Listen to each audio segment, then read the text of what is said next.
Session resumed. Majority Leader. Mr. Speaker, I move that we proceed with the additional reference of business, and please direct the Secretary General to read the items on first reading as well as communications and committee reports. So move, Mr. Speaker. Is there any objection? Here is none. Secretary General is hereby directed. Additional reference of business. Bills on first reading.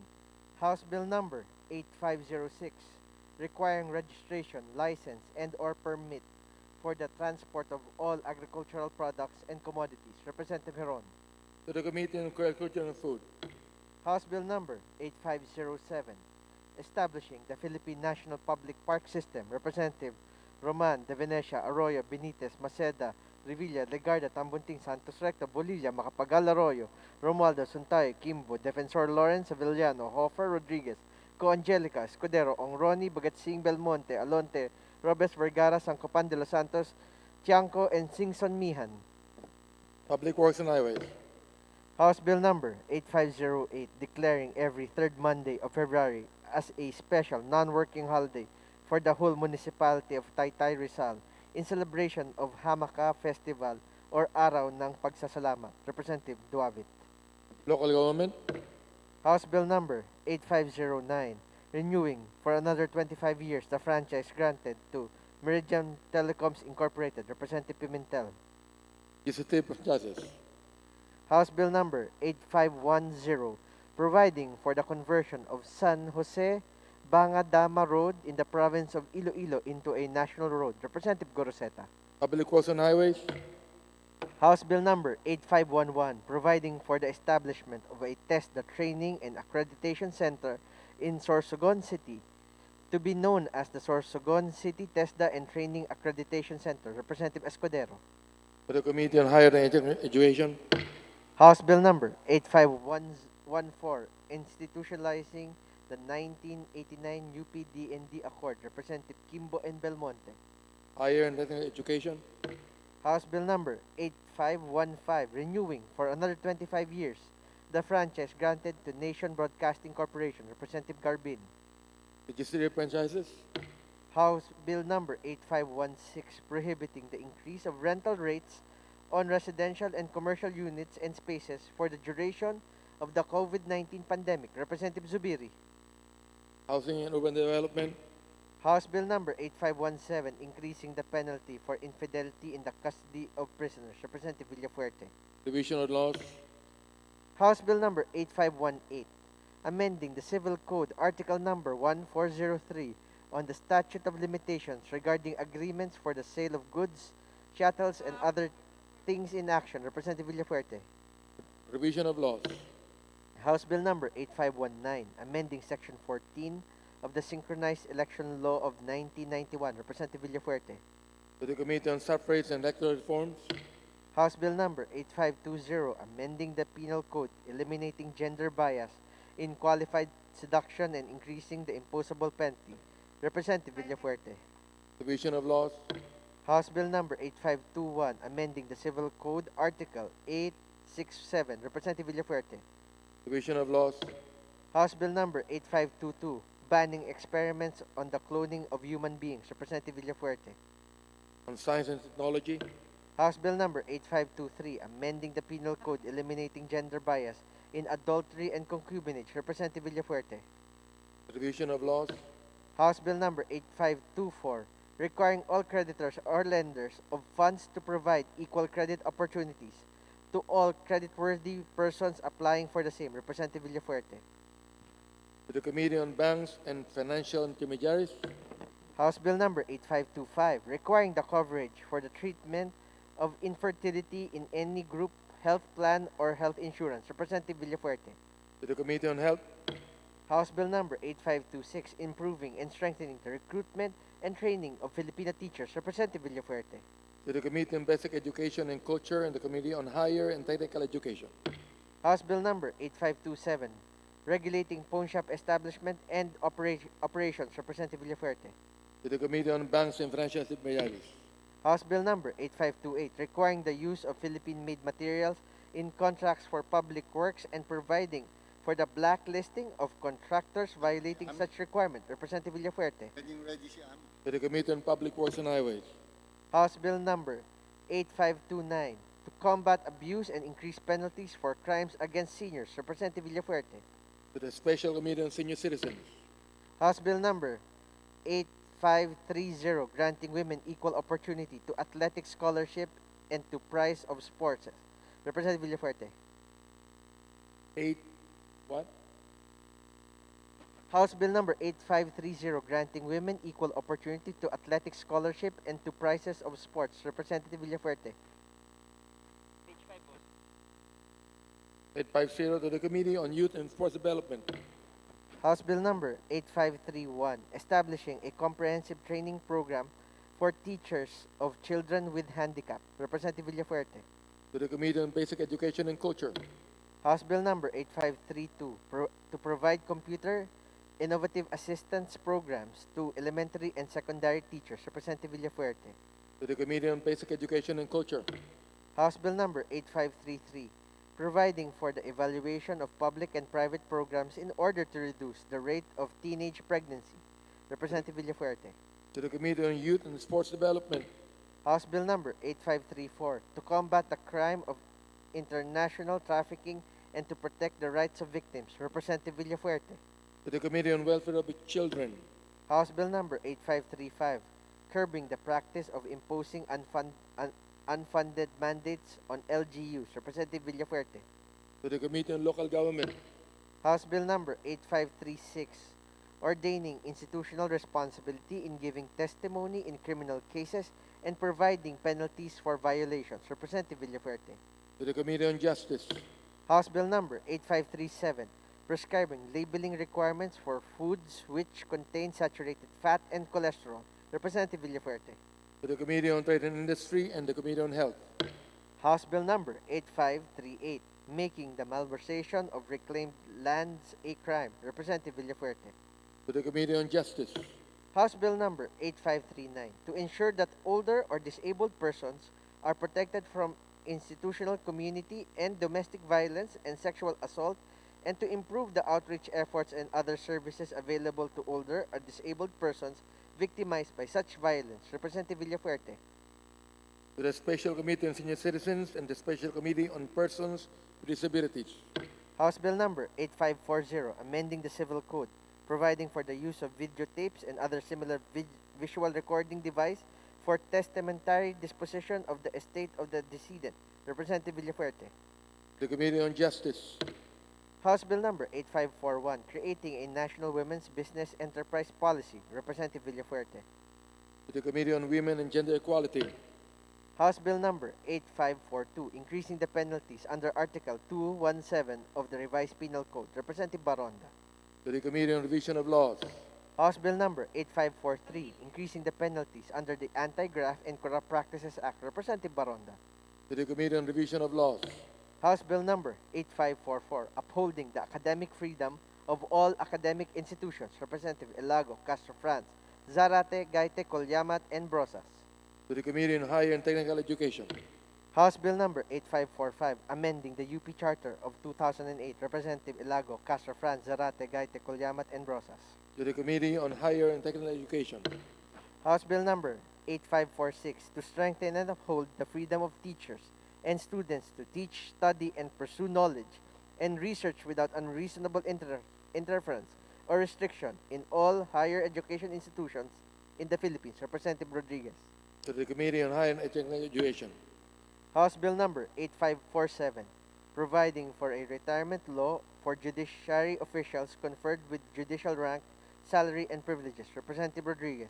to the Committee on Justice, House Bill number 8548 establishing a field office of the CHED in Occidental Mindoro, Representative Ramirez Sato. to the Committee on Higher and Technical Education, House Bill number 8549 establishing a central multi-species marine hatchery in San Jose and satellite multi-species marine hatcheries in Kalintaan, Paluan, and Lumbang, Occidental Mindoro, Representative Ramirez Sato. to the Committee on Aquaculture and Fisheries Resources, House Bill number 8557 granting Philippine citizenship to Gomingqui, Representative Pineda. to the Committee on Justice, Resolution, House Resolution 1508 urging the national government to implement a comprehensive framework in information dissemination and vaccination, which shall be based on data obtained 60 days after the vaccine rollout in other countries. Representative Sarmento. To the Committee on Health. House Resolution 1509, urging the Committees of Agrarian Reform and Human Rights to investigate the continuing harassment and threats of displacement against farmers of Hacienda Yulo in Buntog, Canlubang, Calambal City, Laguna. Representative Colyamat, Zarate, Gaite, Brosas, Castro, Franz, and Ilago. To the Committee on Rules.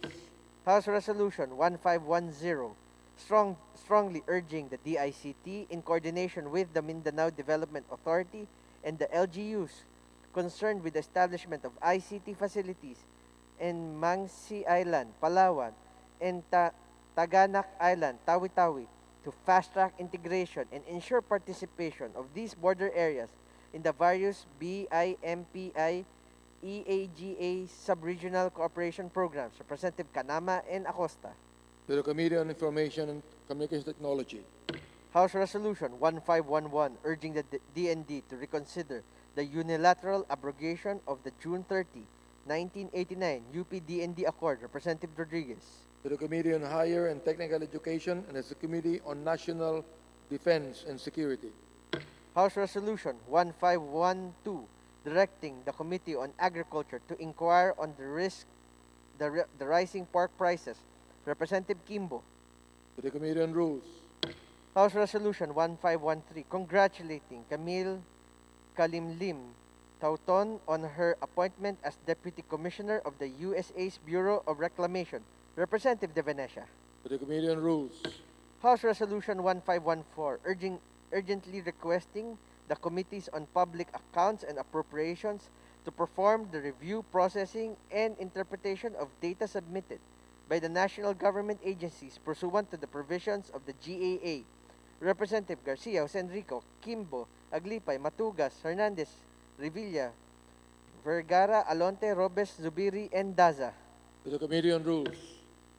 House Resolution 1515, urging the House to take the lead and get the job done in making sure that the prices of basic goods such as meat and vegetables are affordable by bringing all stakeholders together for the benefit of the Filipino people. Representative Cayetano, Alan Peter, Cayetano, Mariola Arni, Villaferte, Abu, Fernandez, Defensor Michael and C. Alvarado. To the Committee on Rules. House Resolution 1516, directing the appropriate committee to inquire on the implementation of PD number 1216. Representative Biason. To the Committee on Rules. House Resolution 1517, directing the Committees on Health and Women and Gender equally to inquire on the no home birthing policy of the DOH. Representative Biason. To the Committee on Rules. House Resolution 1518, directing the Committee on Transportation to inquire on the complaints of motorists regarding the implementation of the DOTR's and LTO's new motor vehicle inspection system. Representative Rodriguez. To the Committee on Rules. House Resolution 1519, directing the National Constitutional Committee to provide a briefing to the House on their plans and programs in connections with the commemoration of the quincentennial of the arrival of Ferdinand Magellan in the Philippines and the victory of Lapu-Lapu in the Battle of Mactan and other historical events that happened from 1519 to 1522. Representative Rodriguez. To the Committee on Rules. House Resolution 1520, congratulating and commending Filipino tennis player Alexandra Alex Elia for winning her first professional title win in the finals of the International Tennis Federation Rafael Nadal Academy World Tennis Tournament held in Manacor, Spain on January 24, 2021. Representative Nieto. To the Committee on Youth and Force Development. House Resolution 1522, directing the appropriate committees of the House to inquire on the rising food prices. Representative Velasco, Inverga, and Tiangco. To the Committee on Rules. Communications. Letter dated December 7, 2020 of Attorney Hanabanan, OIC Regional Director, Regional Office Number 1, COA, transmitting to the House copies of the calendar year 2019 annual audit report and management letters on certain water districts and standalone agencies. To the Committee on Appropriations. Letter dated January 4, 2021 of Agnes De Venadera, Chairperson, CEO, ERC, providing the House with summarized list of submitted documents in relation to the various hearings, meetings conducted by different committees of the House of Representatives, The Committee on Energy, emails and letters from certain provincial governors, city mayor, municipal mayor, submitting their reports on fund utilization and status of programs, project implementation, quarterly fiscal financial reports and operations of the local government support fund, conditional matching grant to provinces for road repair, rehabilitation, and improvement for certain months of 2020. to the Committee on Appropriations, Letters dated 19 and 22 of January 2021 of BSP Deputy Director Janice Aizon-Zales, transmitting to the House the duly certified electronic copies of certain BSP issuances. to the Committee on Banks and Financial Report dated January 27, 2021 of Secretary General Mendoza enrolled copies of consolidated version of House Bill number 7904, Senate Bill number 1945, transmitted to the Office of the President for His Excellency's consideration and signature. Committee reports. Report number 718 of the Committee on Aquaculture and Fisheries, Resource and Appropriations on House Bill number 8550. Report number 7192724 of the Committee on Legislative Branches on House Bill number 8551 to 8556. Report number 725 on the Committee on Health and Appropriation on House Bill number 8558. Report number 726 of the Committee on Welfare and Children and Appropriation on House Bill number 8559. Reports number 727 and 728 of the Committee on Local Government on House Bill numbers 8560 and 8561. Report number 729 of the Committee on Disaster Resilience on House Resolution 1521.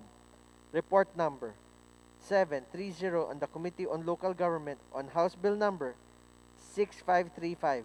to the Committee on Rules, Report number 731 of the Committee on Basic Education and Culture and Higher and Technical Education on House Bill number 8586.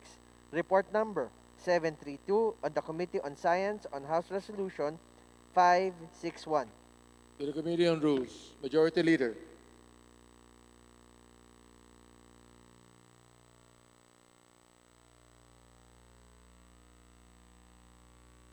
Mr. Speaker, today being a Monday and pursuant to our rules, I move that we open the privilege hour. So move, Mr. Speaker.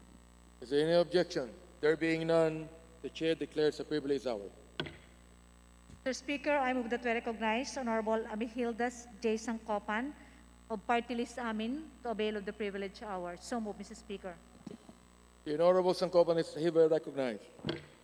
Thank you very much, Mr. Speaker, Majority Floor Leader. A'udhu billahi minash shaitanir rajim. Bismillahirrahmanir rahim. Assalamu alaikum warahmatullahi ta'ala wabarakatuh.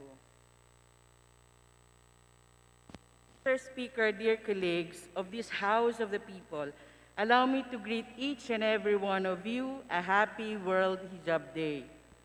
On World Hijab Day, we invite women of other faiths to wear the hijab for a day and welcome them into a world we know intimately as Muslim women.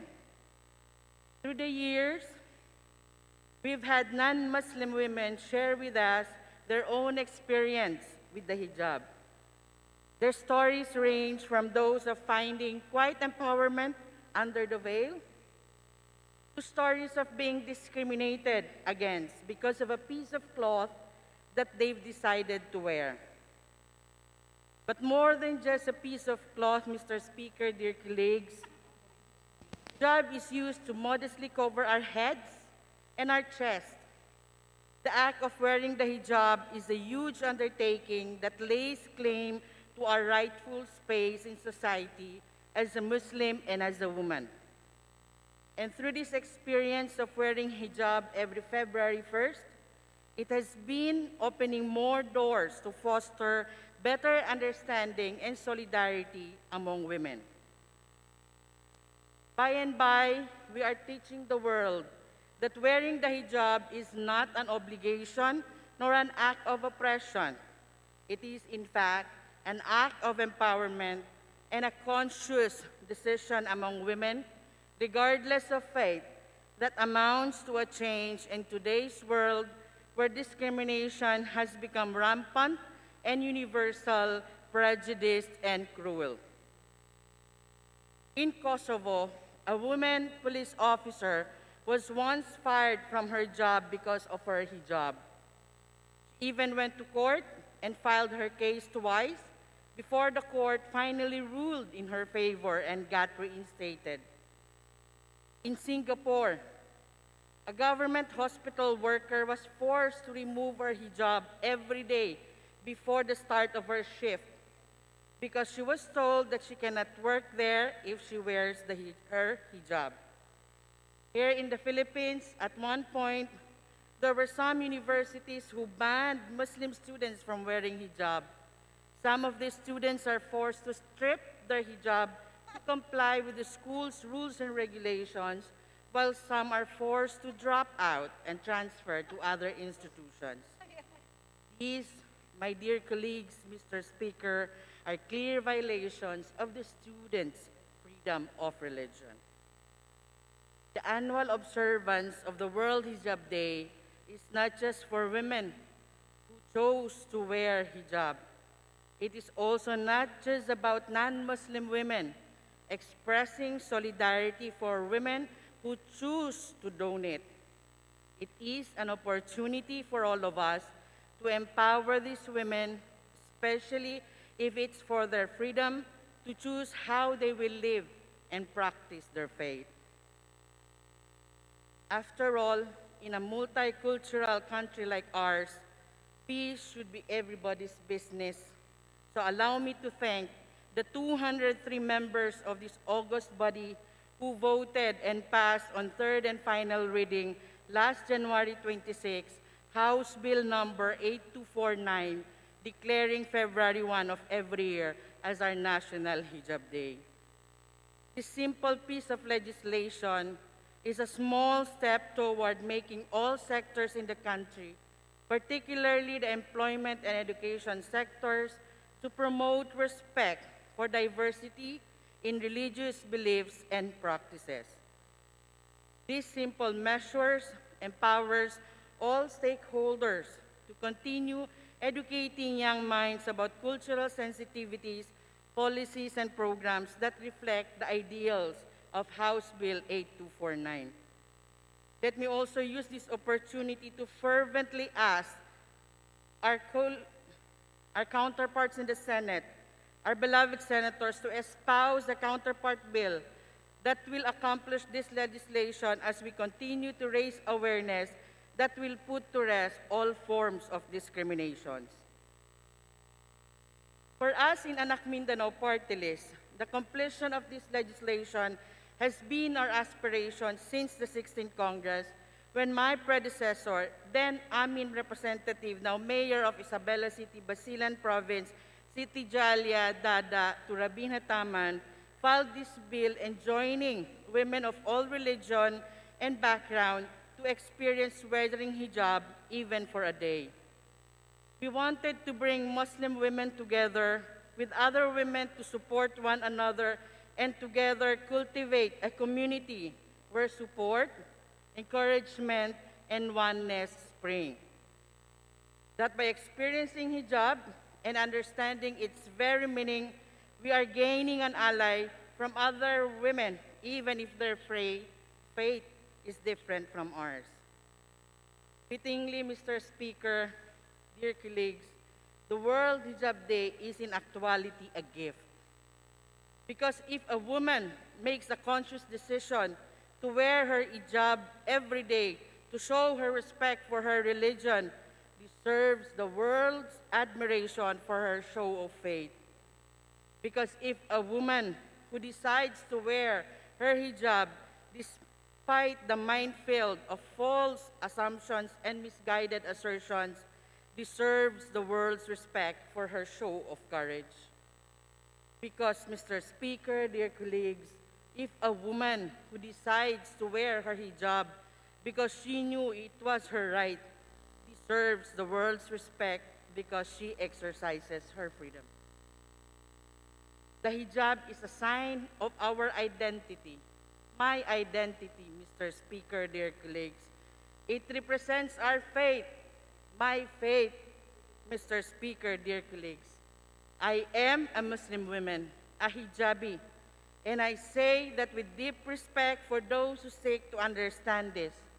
I will continue to practice my faith and share my experience with other women so they may understand just how much this aspect of Islam is a part of the life Allah has blessed me with. Like my fellow hijabis, I will not let my pride be my prejudice.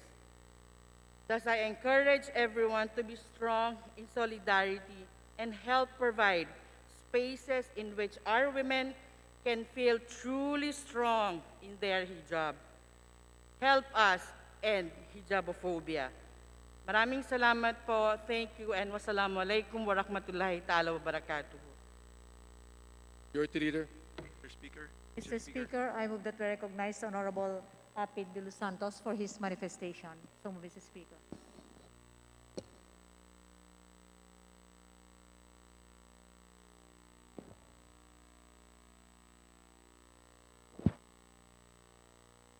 Honorable De Los Santos hereby recognized. Mr. Speaker, I would like to manifest my full and utmost support to Congresswoman Amihilda Sancopan's advocacy to end hijabophobia. I agree that wearing the hijab is an act of empowerment such that it lays their claim to a rightful space in our society. We should not miss this opportunity to show our support to these women to choose how they will live and practice their faith. This is also the perfect avenue for us to educate the people about other cultures and beliefs. Let us continue to empower Muslim women and bring them together to live in a society that is open and not discriminating to them. Thank you, Mr. Speaker. Majority Leader. Mr. Speaker, for his manifestation, I move that we recognize also the Honorable Representative Mike Defensor of Kalusugan Party List. So move, Mr. Speaker. The Honorable Mike Defensor is hereby recognized. Thank you, Mr. Speaker. Mr. Speaker, una sa lahat, binabati ko ang ating kasama, Congresswoman Sangcopan of the Anak Mindanao Party List. I would like to commend the Honorable Privileged Speaker on two grounds, Mr. Speaker. First, for being a woman, and second, for being proud of using the hijab as part of the culture and part of the religious observations of our Muslim women. Mr. Speaker, alam niyo naman po sa maraming parte ng mundo, talaga pong nagkakaroon ng diskriminasyon sa maggamit ng hijab at hindi pagrespeto sa paggamit ng kababaihan ng hijab. At maraming sa mga lugar na ito ang nababalitaan at nababasa natin. So with that, Mr. Speaker, let me also recognize the women of Tawi-Tawi, of whom I am very much connected with. Marami po akong kaibigan, marami akong kausap. Alam ko na ang ating kinatawan, the Honorable Sangcopan, does not only represent the women of Basilan, but the whole of ARMM. And of course, the whole of the Philippines, ang mga kababaihang Muslim na ating pong kasama dito sa ating bansa. So with that, Mr. Speaker, again, congratulations to Honorable Sangcopan. You make the Muslims proud, especially our women. Proud of you and proud of your accomplishments. Maraming salamat, Mr. Speaker. Majority Leader.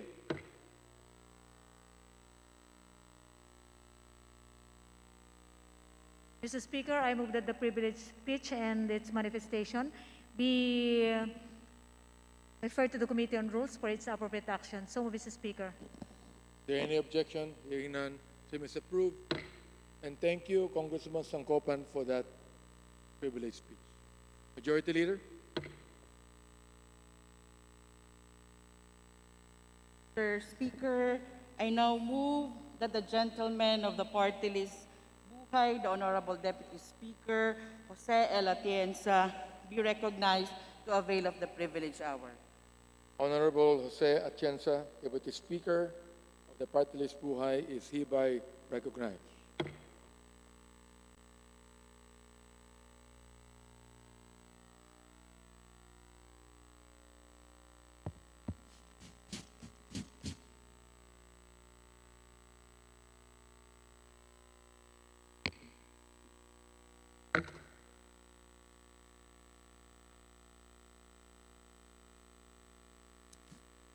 Majority Floor Leader. Mr. Speaker, thank you for the opportunity to address this body on a very important date in the history of the Philippines. Maaaring dumating na ito na hindi man natin napapansin, kaya minabuti po ng inyong lingkod. Manawagan sa inyong lahat sa kahalagahan ng mga petsang Marso 16, Marso 31, Abril 14, taong ito. Because on this date, in 1521, Christianity was introduced to the Philippines. Filipinos introduced the life and sacrifices of Lord Jesus Christ. Kami nabuti po na inyong lingkod, manawagan sa inyong lahat. Hindi natin pwedeng palagpasin ang mga petsang ito na hindi natin bibigyan ng pahalaga. I am not asking everybody to celebrate. I will celebrate these dates. I consider it very significant dates, valuing of our lives. 1521 was the date Christianity was brought to the Philippine Islands by the Spanish. Tingin po rito mga kasila, meron silang ibang pakay. Subalit, meron silang daladalang pananampalataya na pinakilala nila sa Pilipino. That is when we all got introduced to the life and sacrifices of our Lord Jesus Christ. And I cannot let go of this date without putting on record that we Filipinos are grateful for this particular character of our race today. The Philippines is basically a Christian nation. More than 85% of our people are Christians. Almost 82% are Catholics, Catholic Christians. Makikita po ninyo ang kahalagahan ng naganap noong 1521. To say that these days should be bypassed, should be forgotten. Meron po nagsasabing ang Kristyanismo ay nagdulot lang ng mga problema at nagdudulot pa ng karagdagang problema sa Pilipino. Nagkakamali po sila. Ang Kristyanismo ang nagdadala sa ating bansa sa mga iba't ibang hakbangin sa itatagumpay ng ating naisin na magtagumpay ang ating bansa, magbigay ng buhay na karapat-dapat sa ating mga mamamayan.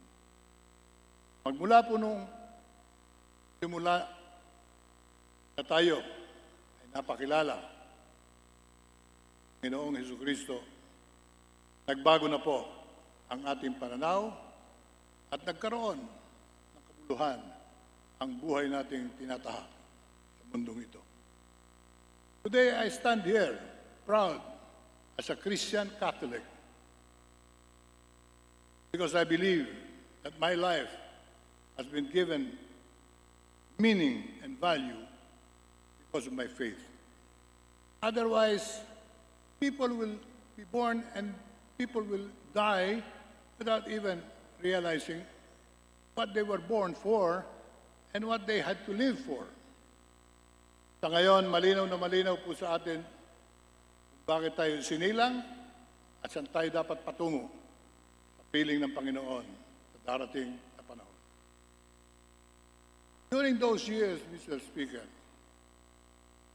our nation, made up of different islands, we had our own government, we had our own culture. It cannot be said that the Philippines was discovered by Magellan. It's a wrong statement, Mr. Speaker. The Philippines was not discovered as if we did not have anything in the islands when the Spanish arrived. But to say that the arrival of the Spanish did nothing for us is also fundamentally wrong. And to even say that Christianity is the element that makes us poor and to remain as poor people is way, way off tangent. Sino man ang nagsasabi niyan, hindi po naiintindihan kabuluhan ng buhay ni Panginoong Jesucristo. Hindi nila naiintindihan na ang Pilipino ay pinagpapala dahil sa pananampalataya. So on these dates, March 16, this marks the arrival of the Spanish in the Philippines, 1521, in Cebu. March 31, 1521, marks the first Mass said in the island of Limasawa with the Muslims attending. April 14, the date of the first baptism, was also held in the islands of Cebu and Bohol. Yung mga petsang ito ay napakahalaga sa buhay ng Pilipino. Hindi po pwedeng mangyari po itong mga petsang ito na hindi man lang napansinin ng Kongreso ng Pilipinas. So we are filing resolutions along this line. Give special meaning to all these very important dates. Kailangan pong ilagay natin sa ating isipan at damdamin na tayo hindi magiging Pilipino na katulad natin ngayon. Hindi po tayo nabigyan ng pananampalatayang dala ng mga Kastila. To say that the Spanish brought problems to the Philippines is also correct. Because they came here, not because they loved us, they came here to get our wealth in food, in minerals, in natural resources, and anything that they can get out of the Philippine island, archipelago. But the fortunate thing is that they brought with them a faith that is anchored in the life of Jesus Christ. Kaya po ang tawag ay Kristiyano dahil yung pananampalatayang yan ay nakaugat sa buhay ng ating Panginoon, Jesucristo. And to say that this is the cause of our poverty is hogwash. I would even call it garbage. Hindi naghihirap ang Pilipino dahil sa ating pananampalataya, Mr. Speaker. Naghihirap ang Pilipino sapagkat hindi natin nabibigyan ng ating sarili ng pagkakataon sa yaman ng ating kalikasan, sa yaman ng ating lupa, sa yaman ng ating katubigan. Ang ating kapuluan ay puspos ng biyaya ng Panginoon. Nagkalat ang mga magagandang punong kahoy at mayayamang pagkain, kapuluan ng Pilipinas. Once upon a time, we can even ask for fish from our neighbors. Once upon a time, we can ask for rice from our neighbors. Once upon a time, we were giving everybody what they needed. Nagsabi lang, kailangan nila ng tulong. Pagkat tayo ay Kristiyano, tumutulong. Itinuturo po ba ng ating simbahang Katoliko na magnakaw tayo? Kasama po ba yan sa mga kautusan ng ating Panginoon Diyos? Baligtaran, Mr. Speaker. Lahat ng itinuturo ng Panginoong Diyos at ng ating simbahang Katoliko ay kabutihan. Pagka ikaw ay sinaktan, ibigay mo sa kabila mong pisngi. Kapag ikaw ay inalipusta, huwag mong patulan. Wala po akong narinig sa aking pag-aaral magmula sa simula pa. Nung ako isang batang musmus, wala po akong narinig na nagturo ng mali ang simbahang Katoliko. Tingin po naman tayo ng ilan. Paano naman si Padre Damaso? Padre Damaso. Si Padre Damaso ay isang fraile, may tuturing kong kriminal pagkat siya ay lumabag sa lahat ng utos ng Panginoon at pinagsamantalaan niya ang Pilipinas. Padre Damaso sa mga libro ng ating bayaning pambansa ay malinaw. Hindi po siya ang simbahang Katoliko. Siya po ay isang fraile na nagkamali. Katulad ng maraming pari ngayon, katulad ng maraming ministro ngayon, na nabibilang sa iba't ibang sekto ng ating bansa, maraming nagkakamali. Pero hindi po dahil sa merong isang nagkamaling Baptist, ating ikukundena ang lahat na nabibilang sa simbahan ng ating galang-galang na speaker. Men are human. Priests, ministers, and representatives of the church are all human. They can commit mistakes. And as all the friars of yesteryears committed abuses, you cannot even blame Spain for all of those sins committed, violations of rights of our people. Dapat nating tignan ang panahong mga nakaraan. Ang layo ng Espanya, ang layo ng Roma, Pilipinas. Bago po may sumbong ang mga abuso ng mga pari dito at ng mga fraile, umaabot po ng 1 taon. Bago po yung balita ay tumawid ng karagatan at malaman ng mga may kapangyarihan. So therefore, we cannot condemn the faith that was given us, which to me, after 500 years, I treasure. I believe that we are fortunate as a people, because forever we will carry the strong belief that we were created for something and not for nothing. And that may be the reason why our country was able to win over Spain in 1896. That can be the reason why we were able to remove the shackles of a dictatorship under martial law for 20 years. In 1986, we were able to stand up to the dictator and tell him to go to hell. Yan marahil na nagbunsol sa atin. Nating walang takot na paniniwala sa Diyos. Ang paniniwala sa Diyos ay hindi maaaring maging masama kailanman. Ating nakikita sa ibang tao ay maaaring nagaganap sa ating simbahan. Subalit hindi dahil sa pananampalataya, kundi dahil sa kasalanan ng tao. This may be the reason why we are able to tide over all the calamities, disasters in the country. Be it a tidal wave, be it a giant earthquake, strong typhoons, record-breaking weather disturbances, we as a people have been saved. Because God protects these islands and our people. Kapalaran po natin yan. Kaya para palagpasin natin ang mga petsang ito, dapat ay ating pinagsasaya, pinagdiriwang. As I said, I am not asking you to celebrate. We are celebrating. If you celebrate, very good for everyone. If you think you should not celebrate because you believe in that statement that Christianity brought nothing but misery, then you are all wrong. I would even say you are wet in the ears, not knowing what is the truth and what is not. Ako po'y mahanga sa mga taong matibay ang paniniwala sa magandang plano ng Panginoon.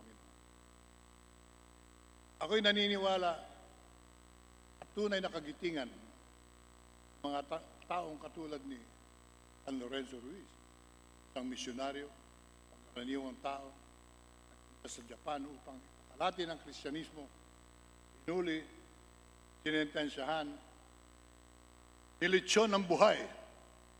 Habang siya ay nililitsyon, inihiling lang sa kanya ng mga dalong humuli sa kanya. Atwa mo lang si Kristo, buhay ka na. Anong sinagot ni San Lorenzo Ruiz? Ang sagot niya ay, 1,000 mang buhay, ibibigay ko, Panginoong Jesucristo. Pero hindi ko itatatwa, sapagkat yan ang punot dulo ng aking buhay, na aking kaliligaya kung ako'y padadala ninyo sa sa piling niya. Next to him, a great man. Why we call him now Saint Lorenzo Ruiz. I remember the golden words of another great man, Saint Thomas More. Siya'y pupugutan na lang ng ulo. Isa lang ang hinihingi sa kanya, ng Solicitor General ng Hari. Payagan mo mag-asawa muli, King Henry VIII. Karoon ng 2 asawa, nakakawalan ka na namin. Sagot ni St. Thomas More was holding a high position, the ladder of leadership in England at the time. I cannot do that. You can kill me many times over. I will never disobey the law of God. Pinugutan siya ng ulo. Bago sa pugutan, yung mismong berdugo, hindi mahila yung gilotina, sapagkat alam niyang mabuting tao yung kanyang papatayin. Anong sabi ni St. Thomas More? Gawin mo ang trabaho mo. Ibagsak mo yung gilotina. Putulin mo ang ulo ko, sapagkat ako'y walang kasalanan at ikaliligaya ko. Send me to my father's house. Padala mo ko, pagkakataong ito, sa piling ng aking ama. Yun ang mga tunay na Kristiyano na dapat nating ginugunita. Yun ang ating mga Kristiyano na hindi nagdalawang isip ipagtanggol ang kanilang pananampalataya. Hindi naman tayo hinihinga ng ganyang klase mga paghamon.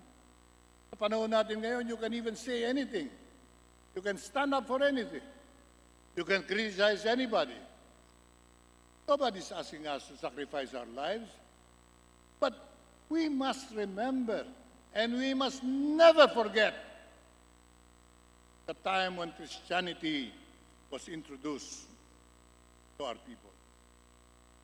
Ating mga kababayan ay umahawak sa matibay na pananampalatayang ito. Nakatingin sila sa Kongreso kung ang mga magigiting na mga mababatas hindi makakaalala nito mga petsang ito, then really, there is something wrong, fundamentally wrong, something bad happening in our country which we should not allow. March 16, March 31, April 16, when the first baptism held somewhere in the islands of Cebu. Saan ang mga natives, mga dirigma, ay umakap kay Kristo. Pinaliwanag sa kanilang, you don't need to be converted. We know that you have a different faith. Ang sagot ng mga Muslim warriors, pangiti kaming tinatanggap namin ang taong ito na ipinaliwanag niyo sa amin. Mula ngayon, aakapin na namin Panginoong Yesu Cristo. Yung mga ganong klaseng sitwasyon na nagbibigay ng karangalan, kagitingan sa ating pananampalataya, Mr. Speaker. The Philippines is so blessed with everything we have. Natural wealth, talented people, good looks, lahat po ng paligsahan at pagandahan ay naipanalo na ng Pilipino. Isa na lang ang kulang. Isa na lang ang kulang upang tayo itanghal na modelo ng buong mundo sa pamumuhay. And that is to give our people a better life economically. Sabi ng ating Panginoon, binigay ko na sa inyo lahat, pero yung paghanap ng tamang gobyerno at mahuhusay na leader na magbibigay sa inyo ng buhay na karapat-dapat, kayo ang humanap niyan. So the challenge, Mr. Speaker, does not end with these dates for this year. The challenge will continue on as we continue to become Christians and supposed models of the world to look for the right leader, the right government who can make sure that all of these blessings showered on us, pakinabangan na po ating lahat. Inaasahan po natin yung katakawan ng ilan ay hindi manaig. None is being converted. Right now in our calendar of business, marami pong land conversion dyan. Sino pa makikinabang dyan? Si Juan de la Cruz po ba? Ang mga mamamayan bang walang bahay, walang lupa? Hindi po. Ang makikinabang dyan yung naghihintay ng mga developers upang yung mga kabundukan ng Antipolo, bundok na Rizal at Quezon, tatayuan nila at maibenta na muli at a huge profit to the ordinary Filipino. Kaya ako po'y sabi na ako ng totoo, hindi po ako boboto kailanman. And anumang land conversion na wala pong nakatakdang benepisyaryo. Sabihin natin, ang makikinabang dyan ay ang mga mamamayan ng Tiaong, mamamayan ng Quezon, mamamayan ng, sabihin natin ng mga pangalan, only then should we convert the usage of a parcel of land in the Philippines. But to make use of Congress for this kind of purpose, so that they can amass more wealth, so that they can develop more projects, they can build more housing units, condominium buildings, and sell it to the Filipinos 100 times of the price. Wishing na tayo sa katotohanan. We are Christians. We are Catholic Christians. I'm proud to say that. I am proud of my faith. I am going to do it in my own small way, not only to commemorate these special dates, but to give it a full meaning so that me and my family and my friends, we can celebrate these golden dates, which otherwise would not have brought the Philippines to where we are now. We are moving, we're getting there, but we need more resolve. We need more Thomas Moores. We need more heroes of our faith so that we will reflect the full meaning of Christianity. Kailangan po nating isipin ito. Ang aking mensahe sa hapong ito, lahat ng nandito ngayon, at lahat mga nasa opisina nila, tanggapan nila, tahanan nila, naabot ng aking paalala, bigyan natin ng kabuluhan ang mga petsang ito upang ang ating buhay tamang direksyon. We should value Christianity as a gift. Parang ito'y regalo ng Diyos. Tayong Pilipino ang makabilang the only Christian nation in Asia. The only one. The second biggest Catholic nation in the world. Wala tayong dapat ikatakot. Kampi natin ng Panginoon. Lalo tayo, kaya kilala natin, rin ang patuloy na matapang. We have overcome all the difficulties of nations. We will continue to face the challenges, not allowing the greed of some to prevail over the welfare of the many. Sabi nga po, Mother Teresa, God created the world. Everyone's need, for everyone's need, not for anyone's greed. Kaya lang tayo na nagugutom, kaya tayo kinakapos dahil sa katakawan ng ilan, dahil po sa bilang ng tao.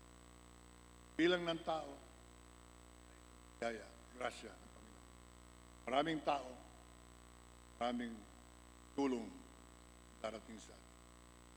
Lamang tayo sa kapangyarihan ng mga taong may puso't damdamin. Totoo na ng ating mga mahihirap. We have to fight for this, Mr. Speaker. Otherwise, our experience in Congress, years we spent in Congress, and all of these efforts in making laws will come to nothing if we make the Filipino to be poor. And we should never, never, never say the Filipino is poor because we are Christians. One of the biggest jokes I've ever heard. I will never accept it because we are poor because of corruption. Corruption which up to now is all over the nation. We are poor because corruption takes over government many times. That should be spent for 500 pesos, people are charged 2,000 for simple swab test of 550 and charges 2,000 pesos. And you call it a matter of Christian faults and defects? I call it greed. Nothing but greed. Many people would like to make money out of the miseries of the millions. We're having a hard time grappling with the problem of this virus because corruption is all over the place. Yan ang atin dapat pag-aralan, pag-isipan, pag-ukulan natin ang ating panahon. How to enliven and to inject life into the economy without anyone looking at the possibility of making more money. Money and power are meaningless. Wala pong kabuluhan niya mga bagay na yan. Kung ating mga kaluluwa, ang ating pag-ahak sa landas ng buhay sa mundo ito, patutungo kung saan na. We should all head for the house of our Father. One day, all gather around the house of the Lord Jesus Christ. And those who have served Him well have nothing to worry about. Yung mga walang dala-dala, kundi yung kanilang katakawan sa kayamanan at kapangyarihan, yun, marami pong pananagutan yun. A simple reminder to all of you, do not lose faith. It is the only reason why we continue to fight for what is right. Not lose your hope, because hope be with us all the way. Do not lose your charity. We should love all these people who are greedy and thinking of nothing but themselves. Sila ang kaawa-awa. You may escape the justice of man today in this world, but you will not escape the justice of the Lord Almighty when your time comes up and you're standing there and you are accused of shortcomings that you have committed while you were wielding power as a member of Congress in the Philippines. Palad po ang lahat na tutugon sa panawagan natin ito. Let us not forget the days, because there is a saying, those who forget the past are condemned to repeat it.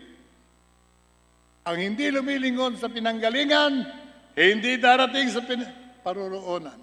Tayo nanggaling noong 1521, nang dumating ang Kristyanismo, ipaglaban natin ito. Tatagumpay tayo. I hope and pray that we give our brother Filipinos the kind of charity that we all have to share out, share to all of them. Gawin na natin ng tama ngayon.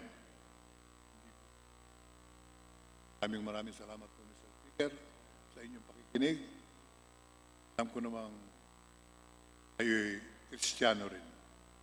Kaya kung ano man ang aking nasabi ay alam kong naintindihan ninyo. All my colleagues, urge them, good Christians, loving our fellow men. Thank you. Thank you, Honorable Atienza. Majority Leader.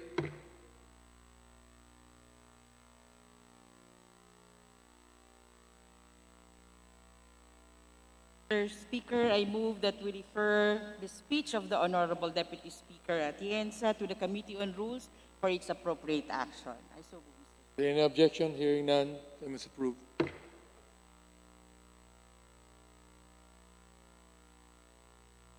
Mr. Speaker, I now move that the gentleman from 1st District of Samar, the Honorable Edgar Sarmiento, be recognized to avail of the privilege hour. Honorable Edgar Mary Sarmiento is hereby recognized.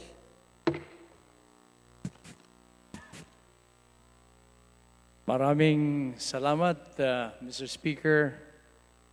Maraming salamat, Majority Leader. Mr. Speaker, ako po'y tumatayo rito on a personal and collective privilege, Mr. Speaker. Tungkol po to, Mr. Speaker, sa composition po ng Philippine National Police, Mr. Speaker, which is humble representation, proposes to introduce a reform on a 60-40 scheme or a two-tier composition, Mr. Speaker. Pero bago pong lahat, taos-pusong nagpapasalamat po si Congressman Sarmiento sa Philippine National Police sa tulong nila sa araw-araw nating buhay, lalo't-lalo na ngayong pandemya ito, Mr. Speaker. Mr. Speaker, kanya lang hindi maiiwasan, may mga counting issue or issues. Ang ilang miyembro ng Philippine National Police na para bang pabalik-balik na lamang po, Mr. Speaker, at ito hindi ko maintindihan. Hindi naman po nila lahat, pero tulad na lang po ng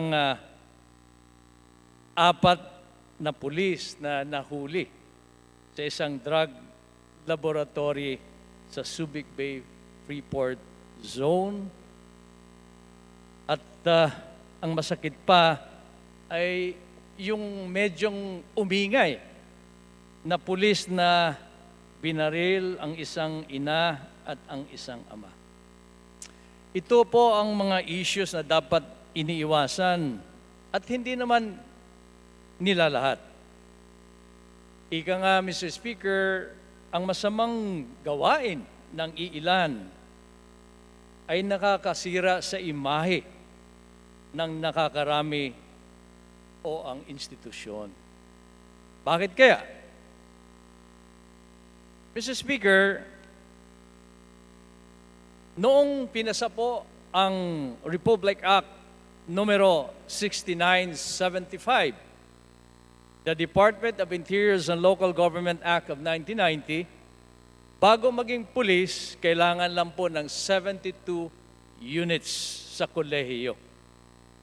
Pero, binago po natin ito nang may pasa ang Republic Act number 8551, the Philippine National Police Reform and Reorganization Act of 1998, na ginawang requirement ang pagiging college graduate bago maging isang pulis. Ayan po sa slide 5. Sa ibang bansa o ibang ASEAN countries tulad ng Malaysia, Thailand, Indonesia, Malaysia po, Royal Malaysian Police, ayan po nakikita natin. Andiyan po ang, siyempre, ang tinatawag na Royal Thai Police. Andyan lang po ang Indonesian National Police. Ito po ay kinukumpara natin, kasamaan po natin sa ASEAN. Pwede na po maging pulis pag ikay isang elementarya or high school graduate lamang. Sana tularan din po natin sila kahit ikay makapagtapos lamang ng elementarya o senior high school, pwede na po kayong tanggapin sana maging pulis. Dito po sa susunod slide, Mr. Speaker, makikita po natin, napakadami po ng officers ng Philippine National Police. Halos lahat po ata, opisyalis na. Ayan po, Philippine National Police, Police Commission Officer, 15,000, Police Non-Commissioned Officer, 191,000. Soma total po, ang buong persa, 207,000. Napakahirap ata, Mr. Speaker. Mr. Speaker, it seems that the Philippine National Police are not motivated. Bakit kaya? Bakit kaya? Mr. Speaker,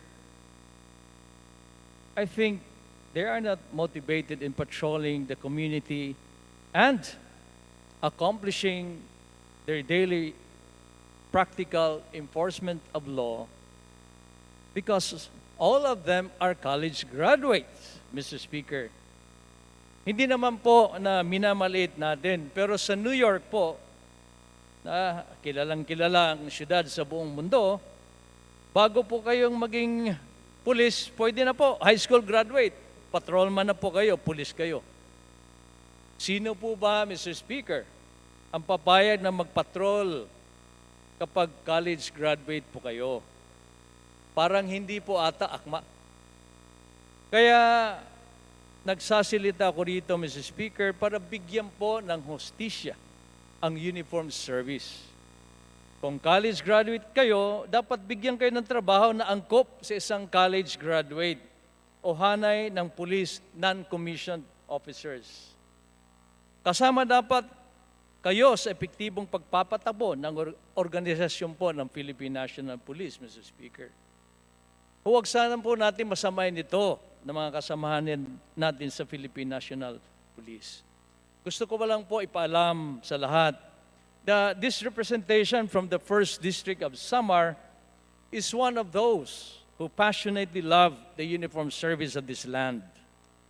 Mahal na mahal ko po ang uniform service, may it be the Armed Forces of the Philippines, the Philippine Coast Guard, the Bureau of Fire Protection.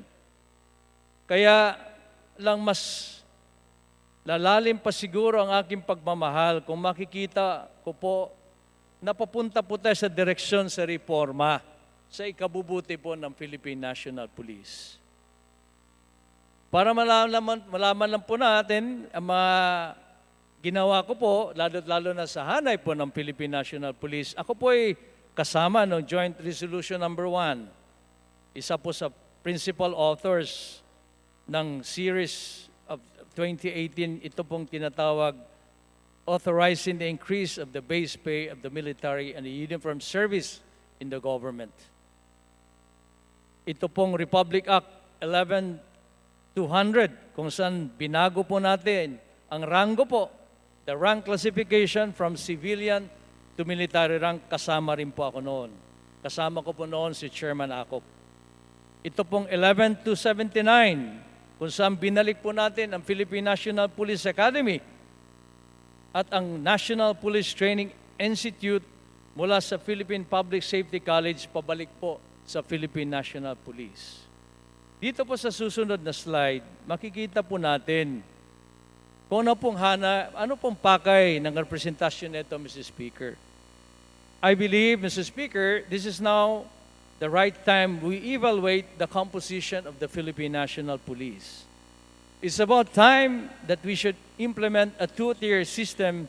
Dapat 40% po sana ng Philippine National Police should be enlisted personnel who are not college graduates, Mr. Speaker, rather than senior high school. At 60% dapat po ang college graduate. May that be from the Philippine National Police Academy at ibang kolehiyo. Yan makikita po natin ang gusto sana ng itong representasyon na ito, the current structure and the proposed two-tier system. Ulitin ko po, tingnan niyo po, ang current structure, halos lahat, opisyalis po, commissioned officers, non-commissioned officers. Ang gusto po sana natin, magkaroon po tayo ng enlisted personnels. Yan sana po ang dapat gawin natin, Mr. Speaker. Alam niyo po, taunan po may nagre-retiro na 2 hanggang 4,000. Ang nagagraduate lang po sa Philippine National Police Academy, 4,498. At taunan po, ilan lang ang nagagraduate? 250 lang po. Ibig sabihin, mababa na mababa. Ulitin ko po, ang police visibility, kailangan po natin. Kapag lahat po ay college graduate, sino pong iikot? Kaya dapat po ibalik natin ang tinatawag na enlisted personnels. Balikan ko lang po ang nangyari po dito kay Christine Dacera. Kulang na kulang po sa intelligence at saka tinatawag po natin na evaluation ng kaso. Siguro itong mga college graduate, bigyan po natin ng tinatawag na value at ilagay natin ang dapat pang umiikot sa lansangan natin ang enlisted personnels. Ang aking suggestion po, Mr. Speaker, ay makakatulong sa K-12 education program ng gobyerno po natin. Kung saan po kayo graduado ng senior high school, ang importante po, pag maganda po ang family background, siguro po mas disiplinado po ang ating mga kapulisan. Ulitin ko lang po, Mr. Speaker, maghalaga na malaga ang mayroon nagpapatrolya sa kalsada. Kailangan natin ng patrolling police. Huwag natin ibigay ito sa college graduates, Mr. Speaker. Ayusin natin, Mr. Speaker, ibalik natin sa dati na kung saan nakikita sa lansangan ang ating mga kapulisan. At sa likod po nila ay mga magagaling, magigiting, at mapagmahal sa bayan ng mga opisyales. Kung saan sila po ang nagbibigay ng sabing totoong leadership sa tinatawag natin na enlisted personnels. Kagaya po sa nangyayari ngayon sa Armed Forces of the Philippines, kung saan nagkaroon po sila ng napakagandang roadmap at makikita naman siguro ninyo ang nagbabago na Armed Forces of the Philippines. Ako po ay magpapasa ng isang House Bill para po dito po sa sinasabi ko ngayon. Para sana itong aking ginagawang House Bill ay makatulong naman sa reforma ng ating mahal na Philippine National Police. The uniform service of this land na ating mahal na mahal. Maraming salamat, Mr. Speaker, sa pagkakataon, Majority Leader, sa aking mga kasamahan po rito sa Kamara. Maraming salamat ulitin ko. Magandang hapon po sa ating lahat. Thank you, Honorable Edgar Mayor Sarmiento, Majority Leader.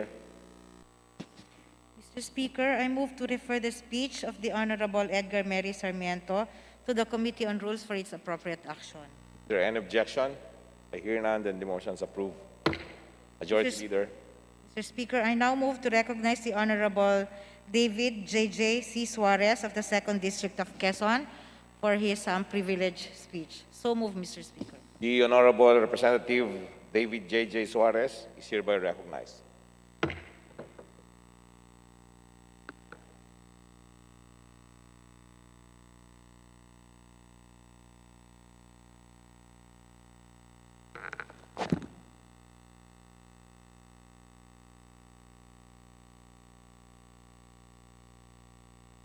Majority Leader. Mr. Speaker, let me correct myself. I now move to recognize the Honorable Representative Michael T. Defensor of Anak Kalusugan Party List for his privileged speech. So The moved. Honorable Michael T. Defensor of Anak Kalusugan is hereby recognized. Mr. Speaker, just to clarify, this speech that I was supposed to give was on the bill for the PhilHealth deferment, contribution deferment. Yung pong aking dapat salita ay tungkol dito at naintindihan ko naman batay sa ating rules na hindi ho ako pwedeng magsalita na tungkol dito. But if, Mr. Speaker, if you can allow me, ipaliwanag ko na po as an explanation of vote because I will be voting for the deferment of the PhilHealth contribution. Ang nais ko lang sana, Mr. Speaker, na madaliin yung Section 10 on the OFW contribution. Sa kadahilanan, Mr. Speaker, nung ito po'y pinag-usapan natin sa komite, ang commitment ng chairman is that in the period of amendments, we will allow the amendment of that particular section, Section 10. Alam niyo, Mr. Speaker, lalo na ho sa inyong probinsya, marami po tayong OFWs. At dito po, nung nakaraang taon, 3% ang kinakanilang binabayaran at ngayong taon ay 3.5%. Ngayon, Mr. Speaker, kung sakasakali po na hindi makapagbayad ang ating OFWs, sila po ay papatawad na 1.5% interest monthly. So, Mr. Speaker, itong particular contribution ng OFWs will be 3.5% of their income every month. Kung ikaw po ay nagsisweldo ng 1,000 kada buwan, 350 pesos ang babayaran ng OFW at babayaran niya po yun ng lump sum. Sa ilalim po ng IRR o Implementing Rules and Regulations ng ating PhilHealth, ito po'y kailangan nilang bayaran bago sila umalis ng ating bansa. Lump sum, pati po yung employer side of contribution ay kailangan nilang bayaran. So with that, Mr. Speaker, I just want it to be part of my explanation of vote. But again, I will vote for the deferment of our PhilHealth contributions. And I congratulate the Congress, the House of Representatives, for passing this bill. Kailangan po ito ng taong bayan ma-defer ang PhilHealth contribution. Ang akin lang pong apila ay bilisan din po natin yung particular na seksyon na nakakapekto sa ating OFWs. Tama na po na i-defer natin to, pero kailangan ng OFWs natin ng mas malalim pang pagtulong para may ayos ang kanilang sitwasyon sa kontribusyon para sa PhilHealth. Without Mr. Speaker, I'd like to thank you and congratulate the membership of the House of Representatives. Maraming salamat po. Thank you, Honorable Defensor. The manifestations noted. Majority Leader.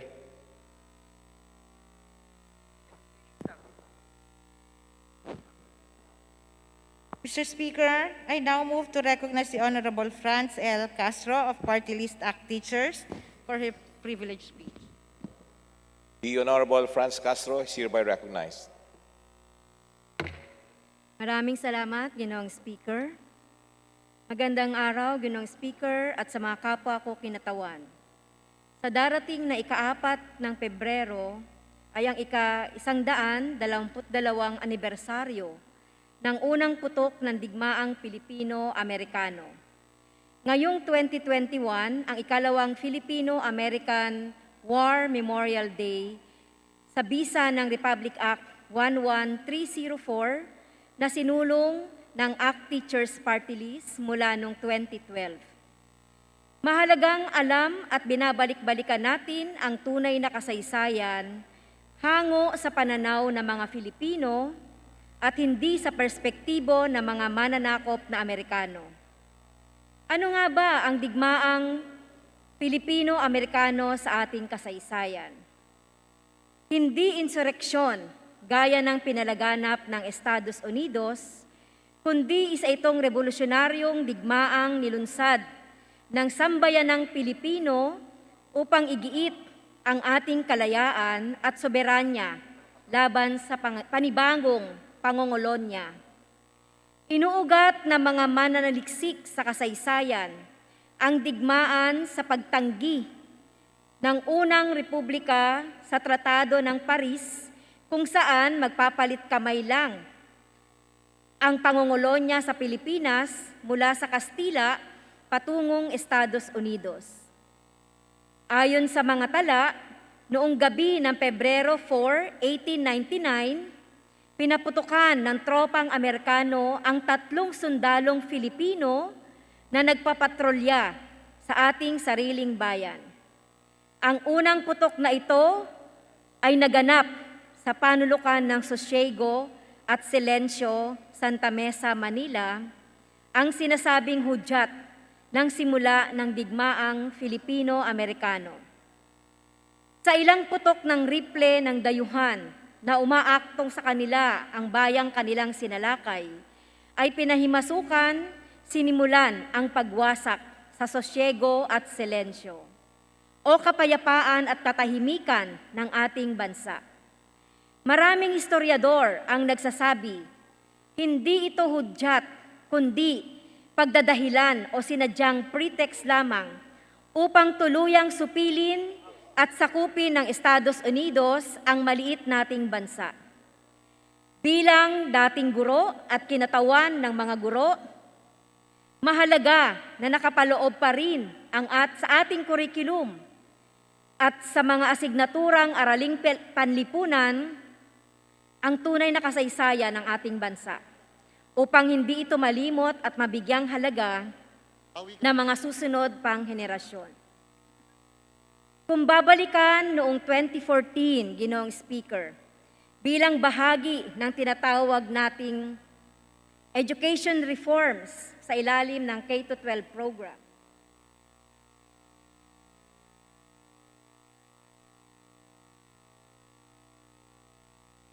naglabas ang DepEd ng DepEd Order 20 na nagtanggal ng Philippine History sa high school sa kabila na wala naman itong pedagogical basis. Dahil sa ginawang ito ng DepEd, tahasan itong binura ang Philippine History sa high school at dinahilan na ito ay integrated na sa iba't ibang asignatura. Batay sa pag-aaral ng mga guro, historiador at sociologists, ang bagong curriculum para sa Social Studies ay nakabatay sa topics ng United States National Council for Social Studies. Ang mga estudyante ay inaasahang matuto ng Asian Studies at World History. At wala rito ang Philippine History sa high school. Ang resulta, matututo lamang ng Philippine History ang bata na nasa elementary, 11 to 12 years old. At ang sunod na pag-aaral ay sa kolehiyo, halos 7 taon ang pagitan. Ang mas masakla pa ay kung hindi na sila aabot at makapag-enroll sa kolehiyo. Noong nakaraang taon, dahil sa pandemya, nilabas ng DepEd ang Minimum Learning Competencies o ang MELCs, kung saan hindi nabanggit ang Philippine History saan man sa Asian History, World History, Economics, and Contemporary Issues na itinuturo sa grade 7, 8, 9, and 10. Talagang burado na ang mga aralin ukol sa ating mga lokal at pambansang bayani.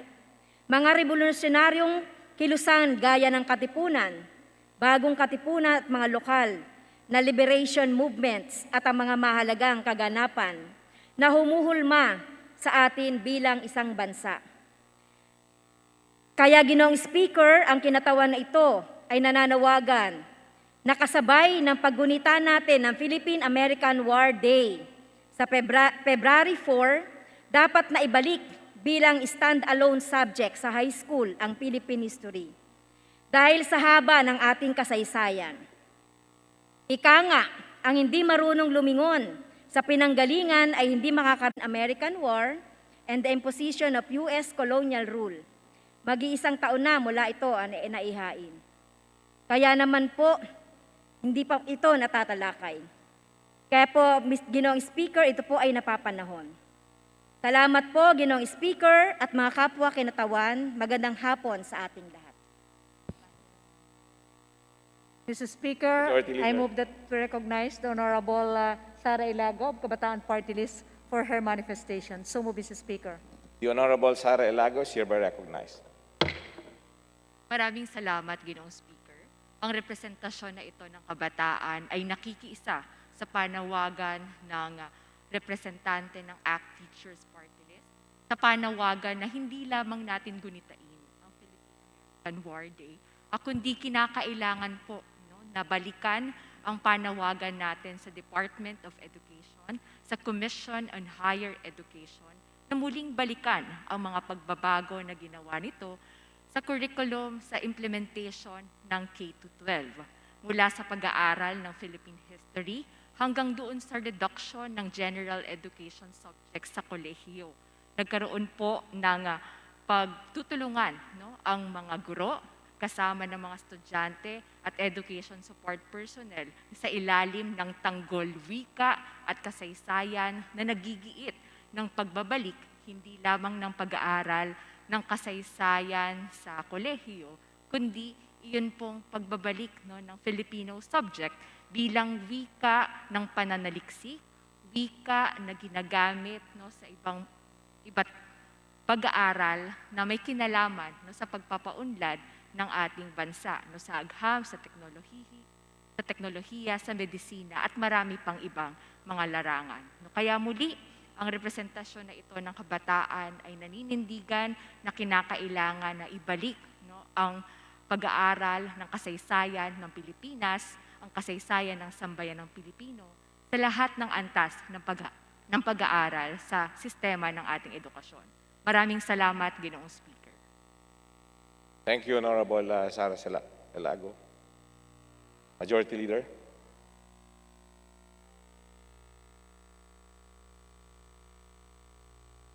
Mr. Speaker, I move to refer the speech of the Honorable Franz L. Castro and the manifestation of the Honorable Elago to the Committee on Rules for its appropriate action. So move, Mr. Speaker. Is there any objection? I hear none that the motion is approved. Majority Leader. Mr. Speaker, I move to extend the privilege hour for 15 more minutes. So move, Mr. Speaker. Is there any objection? I hear none that the motion is approved. Majority Leader. Mr. Speaker, I now move to recognize the Honorable Carlos Isagani Zarate of Party List Bayan Muna to avail of the privileged hour. So move, Mr. Speaker. The Honorable Sagani Sarate is hereby recognized. Maraming salamat, Ginoong Speaker. Magandang hapon po sa ating lahat. Ginoong Speaker, dati-rati po ang payo sa atin ng mga doktor, hinay-hinay sa pagkain ng baboy at baka tumaas ang ating presyon. Pero ngayon po, Mr. Speaker, ang bagong payo sa atin ng ating mga kaibigan na doktor ay hinay-hinay sa pagtingin ng presyo ng karne at baka aatakihin ka sa puso. Hindi na dadaan muna sa pagtaas ng presyon, kung hindi baka dediretso nang aatakihin ng puso mo pag nakita mo ang presyo ng mga karne sa ating mga merkado. Masakit sa puso, Ginoong Speaker, na isipin na ang isang agrikultural na bansa na katulad ng ating bansang Pilipinas ay napakamahal at hindi na halos abot kaya ang presyo ng mga pagkain. Ngunit ang pinakamalaking kabalintunaang dudurog sa puso ng bawat Pilipino, sasaka at mangingisda ay ang pinakamahirap sa ating bayan. Sinasabi, Ginoong Speaker, sa Article 12, Section 1 ng ating 1987 Constitution, and I quote, "The goals of the national economy are a more equitable distribution of opportunities, income, and wealth, a sustained increase in the amount of goods and services produced by the nation for the benefit of the people, and an expanding productivity as the key to raising the quality of life for all, especially the underprivileged." Uulitin ko po, especially the underprivileged. Close quote. Ngunit, Ginoong Speaker, kung ating babagtasin ang kasaysayan, tila ba naging pulisiya na at naging patakaran na ng kasalukuyan at maging ng mga nagdaang administrasyon ang pagpapabaya at pagkitil mismo sa industriya ng ating agrikultura. Simula noong 1946, tapos ng Giyera Mundial, patuloy nang bumubulusok pababa ang kontribusyon ng agrikultura sa ating gross domestic product ng mula 40.4% noong 1935, bumagsak na ito sa 8.1% noong 2019. Kahit wala pa ang coronavirus 19 or COVID-19, ay bumabagsak na ang industriya ng agrikultura dahil sa sobrang liberalization, deregulation at pamamayani ng mga malalaking traders at kartel ng pagpipresyo. Sa usapin naman, Ginoong Speaker, ng industriya ng pagbababoy, makikita na napakalaki ng naging epekto nitong African Swine Fever or ASF sa ating bansa. Kung ating titingnan ang estadistika, dati ay papataas ang produksyon ng baboy sa Pilipinas. Ngunit matapos ang 2.4% growth rate noong 2018, nagsimula na itong bumulusok, nagsimula na itong bumagsak pagkatapos tamaan ng ASF. Mula sa 2.4 milyong metriko tonelada na inaitala noong 2018, bumagsak ito, Ginoong Speaker, sa 2.2 milyong metriko tonelada noong 2019.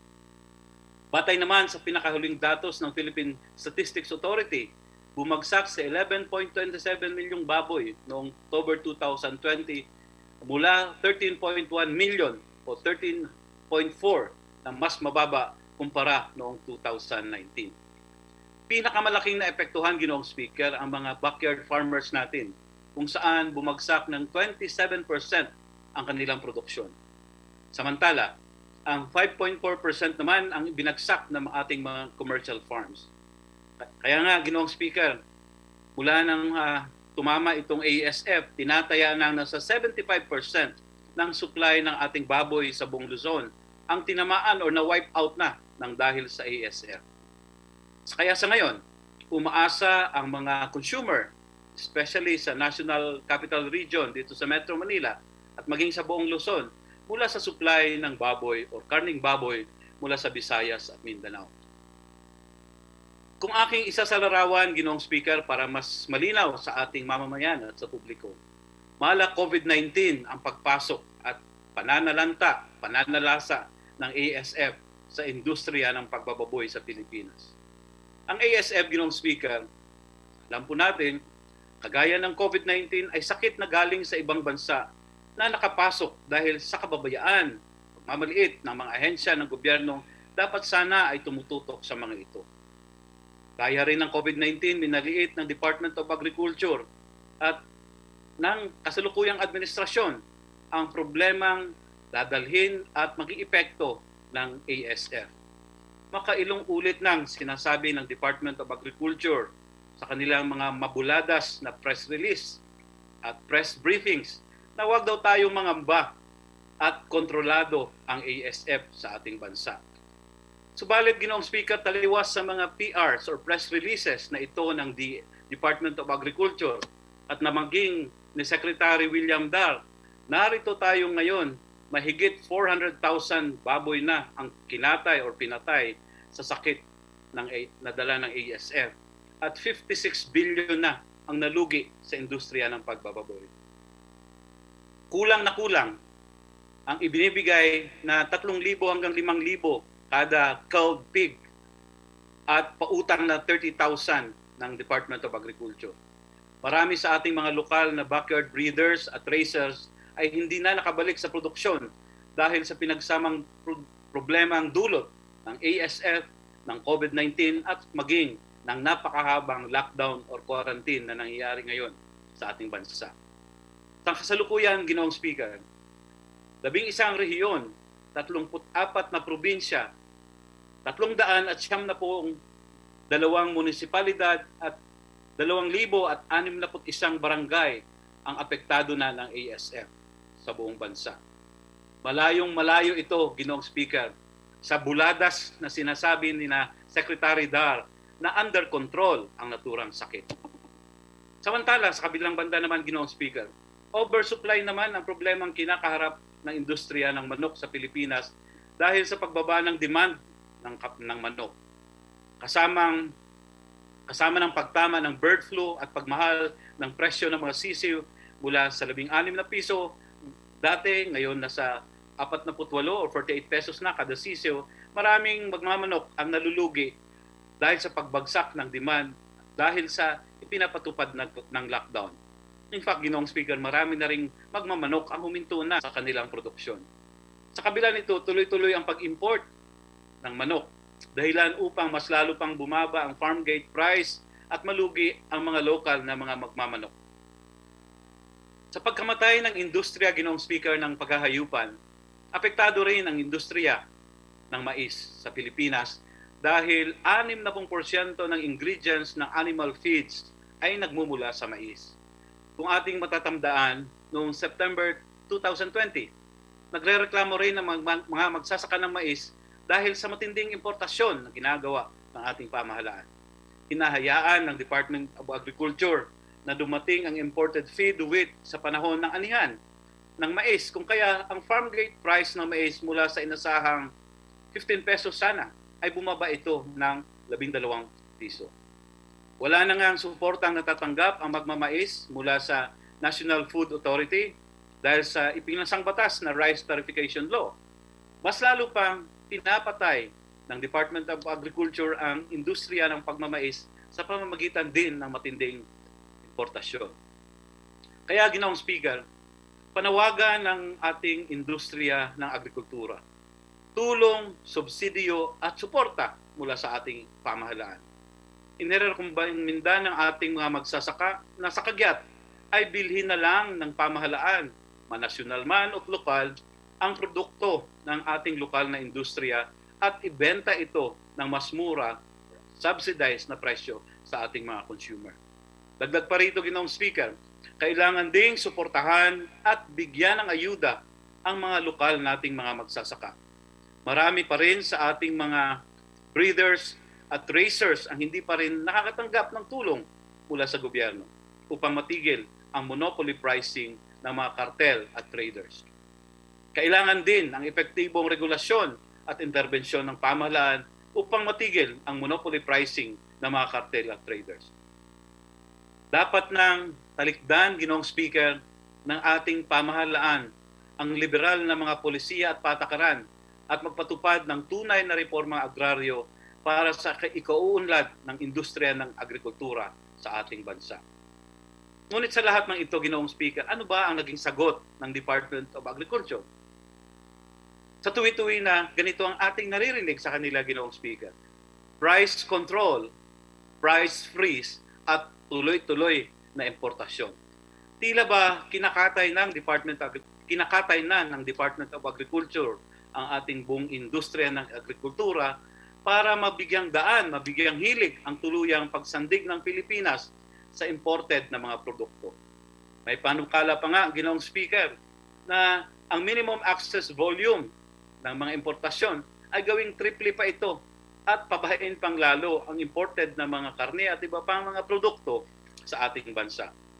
Hindi lang ang lokal na industriya, uulitin ko, Ginoong Speaker, ng karne ang tatamaan dito, kundi maging ang iba pang mga sektor, katulad ng lokal na industriya ng farm inputs, gaya ng mais, dahil ito ay mabypass na sa pagpasok ng imported products. Kaya habang naglulugi ang industriya dahil sa ASF, bird flu at lockdown, ang rekomendasyon ng DA ay talagang kinukundina natin at hindi natin sinasang-ayunan. Dahil ang rekomendasyon na ito ay gusto nilang itali ang presyo ng baboy at manok habang tuloy-tuloy nitong binubuhos ang imported na karne sa ating mga pamilihan o merkado. Ang dahilan ng pagkalugi ng industriya ng manok at baboy ay dahil sa kapabayaan ng pamahalaan na gawin ang trabaho nito. Walang ipinagkaiba ito, Ginoong Speaker, sa dating mga patakaran na o polisiya ng pamahalaan na mas lalo pang naglulubog sa ating mga lokal na industriya sa sadlak na kalagayan. Kung kaya, napapatanong ang marami, kasama na ang kinatawang ito, Ginoong Speaker, sino ba talaga ang kakampi ng Department of Agriculture at ni Secretary Dar at ng buong pamahalaan? Ang lokal na industriya ba o ang mga dayuhang namumuhunan? Bakit tila sinasadya ang pagpatay o pagkatay sa industriya ng agrikultura? Sino nga ba, Ginoong Speaker, ang kikita sa matinding importasyon na ito? Ito ba ay may kinalaman, Ginoong Speaker, o may kaugnayan para sa darating na eleksyon? Ito at marami pang katanungan, Ginoong Speaker, ang minsan ay napaisip ako. Kung walang magawa si Secretary Dar, baka kailangan tawagin na natin si Darna para tumulong sa atin, Ginoong Speaker.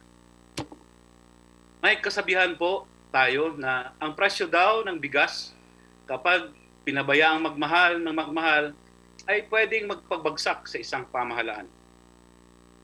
Ang kinatawang ito po, Ginoong Speaker, ay ganoon din po ang aking paniniwala, ang aking tingin. Posibleng mangyayari kung ang buong industriya ng agrikultura ay mamamaliitin at patuloy na pabayaan ng ating pamahalaan. Kaya tumitindig ang kinatawan na ito na hindi Pilipino ang makikinabang sa ginagawang pagkatay sa industriya ng agrikultura gamit ang mga neoliberal na patakaran at polisiya. Hindi interes ng isang makabayang Pilipino ang patuloy na sumandig sa mga imported na produkto para sa kanilang kakainin sa pang-araw-araw. Matagal nang panawagan, Ginoong Speaker, ng buong bloke ng makabayan at iba pang mga kasamahan natin sa Kongreso, kaisa ng mga magsasaka at mga consumer na suportahan natin dapat ang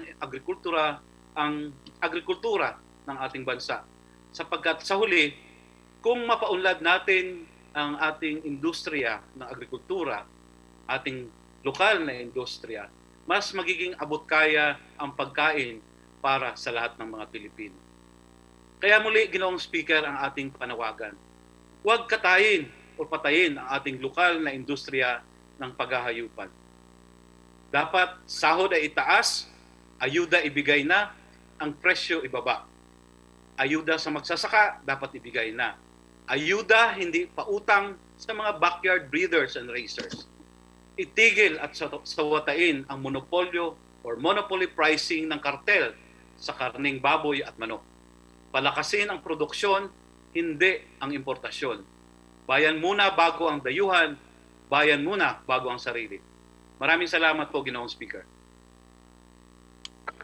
Thank you, Honorable Zarate. Majority Leader. Mr. Speaker, I move to recognize the Honorable Ferdinand R. Gaite of Party List Bayan Muna for his interpellation. So move, Mr. Speaker. The Honorable Ferdinand Gaitay is hereby recognized. Salamat po, Mr. Speaker, at sa ating kagalang-galang na mga kasamahan sa Kongreso sa hapon ito. Paintulutan ba ng ating mga nagbigay ng napakahusay pagpapaliwanag hinggil sa problema ng pagtaas ng presyo ng mga batayang bilihin, lalo ng pagkain, baboy at iba pa.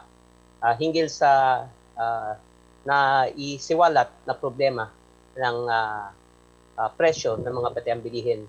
Mr. Speaker, sa ating kagalang-galang nakasama sa bayan muna, Representative Kaloy Zarate.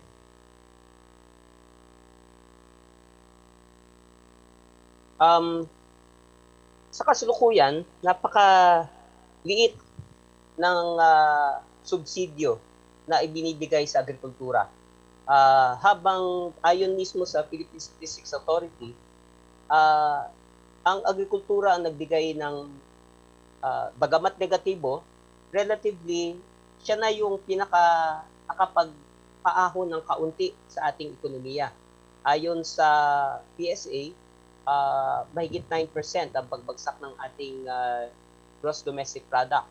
Pero ang contribution ng iba ay mas malala pa, ngunit ang agrikultura ay umabot ng negative 2.5.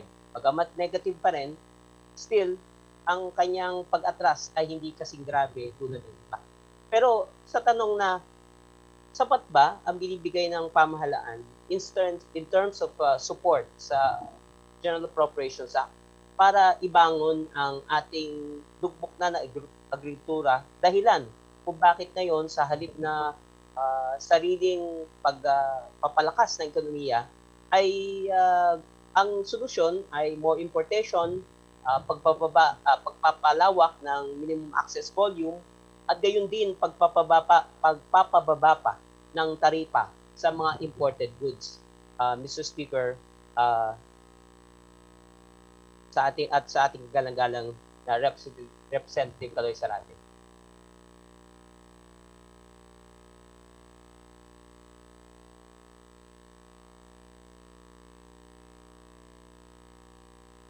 Yes, Mr. Speaker, maraming salamat sa ating kasamahan, kinatawan for the guidance. Tama po kayo, ano? Sa halimbawa po, sa ipinasa nating budget para sa taong ito, 4.5 trillion. Kung hindi ako nagkakamali, ay nasa 70 billion lamang ang budget ng agrikultura. Ano? At siguro nasa 3% lang dito sa pondong ito ang napupunta sa ating livestock and poultry industry. Na samantalang ang industriyang ito, livestock and poultry, ay ang contribution nito sa buong agricultural production kada taon ay nasa 1/3, no? So hindi mo pa pwedeng tawaran, no, na maliit lang ang contribution nito. Napakalaki nga ng contribution nito at kahit nga sa nagdaang taon na negatibo ang kanyang contribution, halos 1/3 pa rin, no, ang naging contribution ng nito sa agrikultura.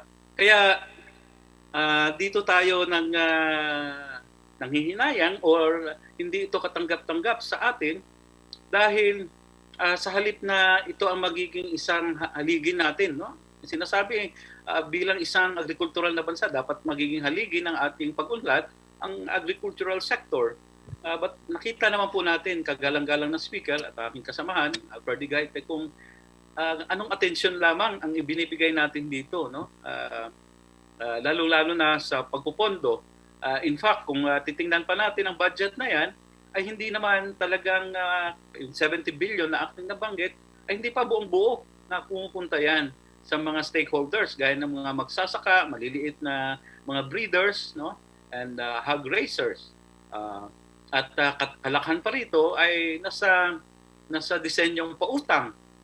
Kaya gayon na lamang, no, ito ngayon ang epekto, no, itong nangyayari ngayong pagtaas ng presyo ng mga karne sa ating merkado is emblematic of how we treat our agriculture sector, no? At kung paano nating dahan-dahan itong kinakatay, gaya ng nabanggit ko kanina, dahil sa kabilang banda ay hinahayaan nating magtutuloy-tuloy yung eskema or yung patakaran ng importasyon, no? At binabaha, kagaya rin ng ibang agricultural products, gaya ng bigas, pinapabaha ang mga imported na produkto rito, gaya ng mga karne at iba pang mga produkto ng agrikultura, Ginoong Speaker. Salamat, kagalang-galang na Kaloy Zarate, sa iyong pagpapaliwanag, Mr. Speaker. Ilang pang katanungan. Doon sa nagaganap nga ngayon na pagtaas ng presyo ng bilihin, ang sabi ng Department of Agriculture, ng Department of Finance at iba pa, para masolusyonan yung sinasabing kakulangan ng supply, ay solusyon daw ay yung import liberalization. Meaning, tulad na nabanggit, mas palawakin daw yung minimum access volume, yung MAP, at ikalawa pa, pababaan pa ang buwis na ipinapataw para daw, ang sabi, importation daw will help the consumers. Anong tingin nyo dito sa ganitong pronouncements na makakatulong daw ang importation sa ating mga consumers? Meron bang katotohanan dito sa statement na ito, Mr. Speaker, at sa ating galagalang na Congressman Kaloy Zarate? Well, yan yung naratibo na gusto nilang palabasin, no? Dahil nga sa sumirit na ang presyo, talagang mataas na ang presyo ng mga karne ngayon sa merkado, ay gusto nilang palabasin na papasukin na lang natin yung murang karne dito sa bansa, at para mas lalo pang magmumura ito, tanggalin natin yung taripa, no? Pero in the short term ay pwedeng maging totoo yan, but in the long term, alam naman natin, Ginoong Speaker, no? Kagalang-galang na Ferdigite, na in the long term ay ang tatamaan din ito dahil bumagsak ang ating lokal na industriya. In the long term, ang tatamaan nito ay ating ding mga consumers.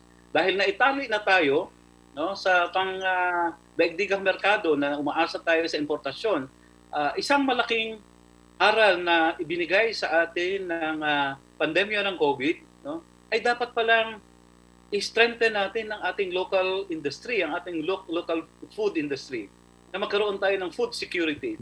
Dahil sa panahon na darating ang mga ganitong sitwasyon na magkaroon ng pandaigdigang magkaroon ng pandemya, no? Bawat bansa ay kanya-kanyang paniniguro, no, sa kanilang lalong-lalo na ang pagkain, no? And if that happens, at wala na ang ating industriya ng karne, industriya ng bigas, paano pa tayo mapubuhay, no? Dahil nakaasa na tayo sa importasyon, no? And by that time, kung ano man ang presyong bibigay sa atin, no, dahil napakalimitado ng supply, nag-aagawa ng supply, ay kailangan mong habulin, no? So, yun po ang mangyayari kung papayagan natin itong ginagawa nila ngayon, no, na pinapabaha ang imported na karne sa ating bansa at the expense, no, of our local industry. And ang hindi ko rin, kaya nga po tayo ay nagtataka at meron tayong mga katanungan dahil ang sinasabi po ng mga industry sources natin, halimbawa kung mag-i-import ka ngayon, darating yan dito sa bansa dahil lalong-lalo na ngayon sa nangyaring pandemya, no, nagkaroon ng mga protocols, darating yan sa ating bansa mga 3 to 4 months, no? So ibig sabihin, Pebrero ngayon, kung dahil kulang ang supply ng karne, kung mag-o-order ka ng karne ngayon na mag-i-import ka, ay darating yan mga Hunyo pa, no? March, April, May, no? The month of June. So, in the meantime, between now and June, saan ka kukuha ng supply ng karne? Or, it could be that, alam na ng mga importers na by February and January ay talagang kulang ang supply. No?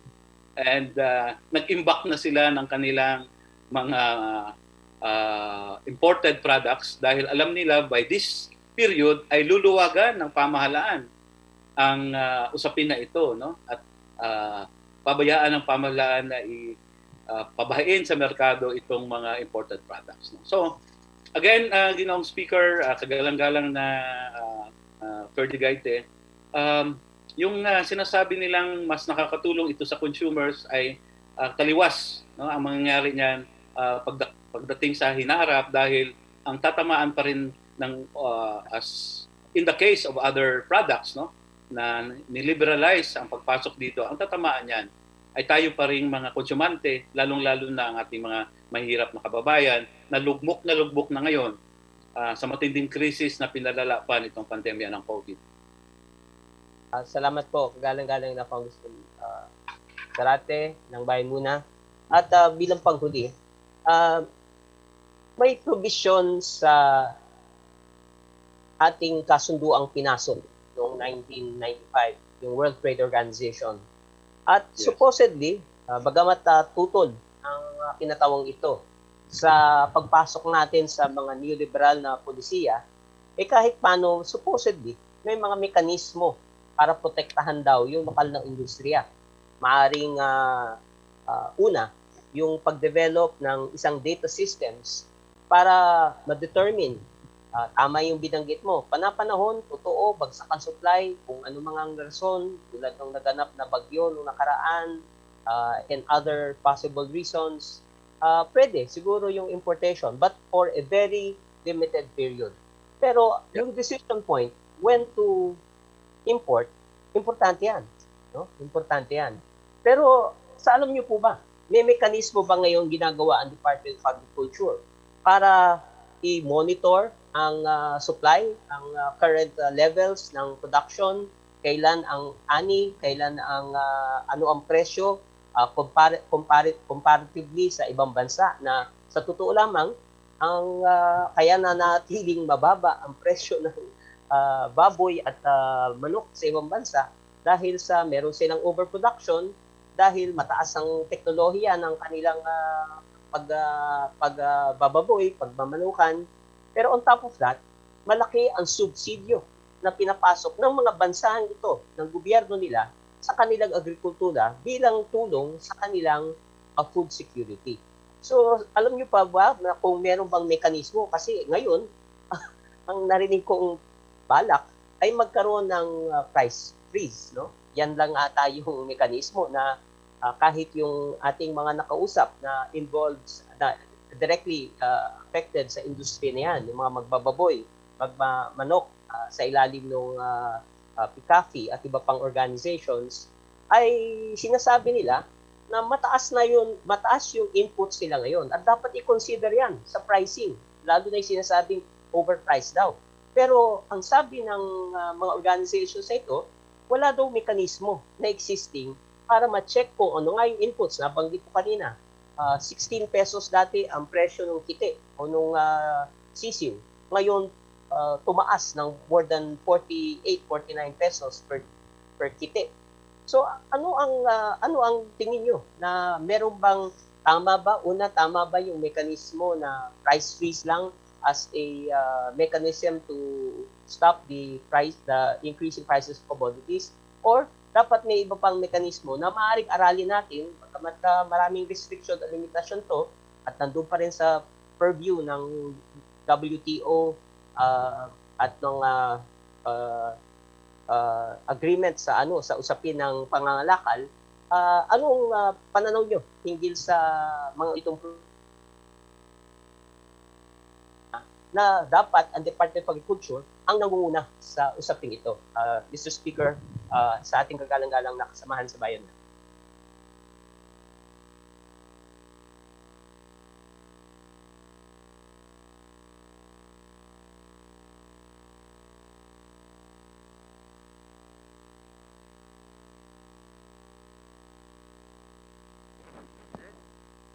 Maraming salamat. Pasensya po at na-mute ang aking microphone. Tama po kayo, kagalang-galang na Ferdigate, Mr. Speaker. Ano? At tamang-tama, bukas magkakaroon na naman ng pagdinig ang ating komitiba sa agrikultura at magandang maitanong yan sa mga opisyal ng Department of Agriculture na parang kampante na sa kanilang mga mabuladas na press releases, no? At yung mga katanungan po ninyo, sabi ko nga, kung talagang hindi na matanong, masagot yan ni Secretary William Dar, di si Dar na ang tawagin natin, no, para sumagot dyan. But kidding aside, Mr. Speaker, yun po ang problema. Pumasok tayo sa mga ganong pangdaigdigang kasunduan, no? Yung WTO agreements na yan, na kahit sinasabi nilang meron daw mga safety nets, ay hindi naman po natin ginagamit yung mga, ini-implement yung mga safety nets na yan, no? Sa katunayan, ngayon, talagang parang bulag tayo, no? Ano ba ang naging dahilan? Ano ba ang basis sa pricing? Ano ba ang dahilan bakit sa panahon na ito, sa panahon na kung kailan ay umaani ang ating mga lokal na mga magsasaka, halimbawa ang ating mga magsasaka sa mais, bakit kung sa panahon na sila ay umaani ay doon ka rin nag-i-import ng mga wheat products na gagamitin naman as inputs, no, or as feeds, no, sa ating mga hog and poultry industry, no? Or bakit ngayon may recommendation sila na mag price freeze or price control for the next 60 days? Ano ang basis? No? Dahil naging 400 na ang bawat kilo ng baboy, ganun na lang, without considering kung ano ba ang naging inputs, ano ba ang nangyari sa ating local industry. So this mechanism, no, in fact, ay matagal nang pinalawa. Sabi nga, gaya na nabanggit ninyo, these are mechanisms under the WTO to supposedly protect our local industry, no? To assure our local farmers na even if we join this World Trade Agreement, no, ay mapoprotektahan pa rin ang ating lokal na industriya. But the opposite is happening right now. At in fact, marami sa ating mga kakilalang local hog producers are even inclined just to survive to also import. Mag-i-import na lang din sila. Hindi na sila mag-raise ng kanilang hogs. Even yung ating mga nasa poultry industry, bakit pa ako palaki ng sisiw na dati binibigili ko lang ng 16 na piso kada sisiw, ngayon nasa 48 pesos na kada sisiw. Tapos gusto nyo ibenta ko lang ang kilo ng 120 o 160 per no. So talagang palugi at mamamatay ang ating lokal na industriya. So again, Mr. Speaker, kagalang-galang na Ferdigaite, no? Maraming katanungan at dapat kailangang ikumpronta na natin ang Department of Agriculture, no? Hindi na ho katanggap-tanggap ang nangyayari sa sektor ng ating agrikultura ngayon. Prohibitive na ang prices ng ating mga basic commodities ang ating pangangailangan sa araw-araw at mas lalong nahihirapan ang ating mga at the end of the day, ang nahihirapan ito hindi lang ang ating mga producers, ang ating mga magsasaka, kundi ang ating mga konsumante, no? Na hindi pa nakakabangon sa matinding epekto na dala ng pagpapalala sa krisis nitong pandemya ng COVID, no? Kaya bukas inaasahan natin na talagang magkakatanggap tayo, makakarinig tayo ng hindi puro buladas, hindi puro assurances that the situation is under control, no? Halimbawa itong usapin ng ASF as early as 2018, no, ay ni-raise na natin ito, no? 2019 ni-raise na natin ito. Pero nakabasa tayo ng balita na hanggang ngayon isa sa pinagmumulan ng ASF ay yung imported feeds ay pinapayagan pa rin, no? Hindi pa rin ganoon ka-stricto ang control. And now they're saying anyway, we are also developing yung parang mga COVID-19 testing para makita natin kung talagang may pumasok na ASF. But at least, remember, nung unang nagpatawag tayo ng pagdinig niyan sa Committee on Agriculture ay ilang lugar pa lamang ang tinamaan ng ASF, no? And again, ang mantra noon ng DA, the situation is under control. But now, it appears, even prices are no longer in control, no? That's why they need to put price control, price freeze, no? Dahil sa epekto nitong pagmamaliit at kapabayaan lalong-lalo na ng Department of Agriculture dito sa usapin na ito, Ginoong Speaker. Okay, we'll just like to Salamat remind po. the Honorable Sarate Salamat po, our Mr. time. Speaker. Po, at papasalamat ako sa malinaw na pagpapaliwanag ng ating kagalang-galang na kinatawan ng bahay muna. At sana nga po ay sa halip na tulad ng solusyon dito sa ASF na ikal yung mga baboy, let us not cull the agriculture. Let us not cull the industry. Lahat ng dapat na nga nating tulungan dahil alam natin ang pagkain, ang kasiguruhan sa pagkain ay sa napakahalagang aspeto ng ating bayan. Salamat po, Mr. Speaker. Salamat po sa ating kagalang-galang. Okay, thank you very much, Honorable Sarate. Thank you very much, Honorable Gaite. Majority Leader. Mr. Speaker, I move to refer the speech of the Honorable Zarate and the interpellation of the Honorable Gaite to the Committee on Rules for its appropriate action. So move, Mr. Speaker. Is there an objection? I hear none that the motion is approved. Majority Leader. Mr. Speaker, I move for consideration of third reading House Bill number 8461, and my request to Secretary General to please read the title of the bill and thereafter call the roll for nominal voting. So move, Mr. Speaker. The Secretary General is hereby directed to read the title of the measure and call the roll for nominal voting. But before we go to the voting, I terminate the privilege hour. Please proceed, Secretary General. House Bill 8461, an act granting the President of the Philippines the power to suspend the scheduled increase in PhilHealth premium rates, amending for the purpose Republic Act number 11223, otherwise known as the Universal Health Care Act. Roll call of members in consideration of House Bill number 8461. Abante, Abaya, Abellanosa, Abu, Abuexaldibar, Abunda, Acop, Acosta, Acosta Alba, Adjong, Advincula, Agabas, Agaraw, Aglipay, Aguinaldo, Albano, Almario, Alonte, Alvarez Franz, Alvarez Senaro, Alvarez Pantaleon, Amante Matba,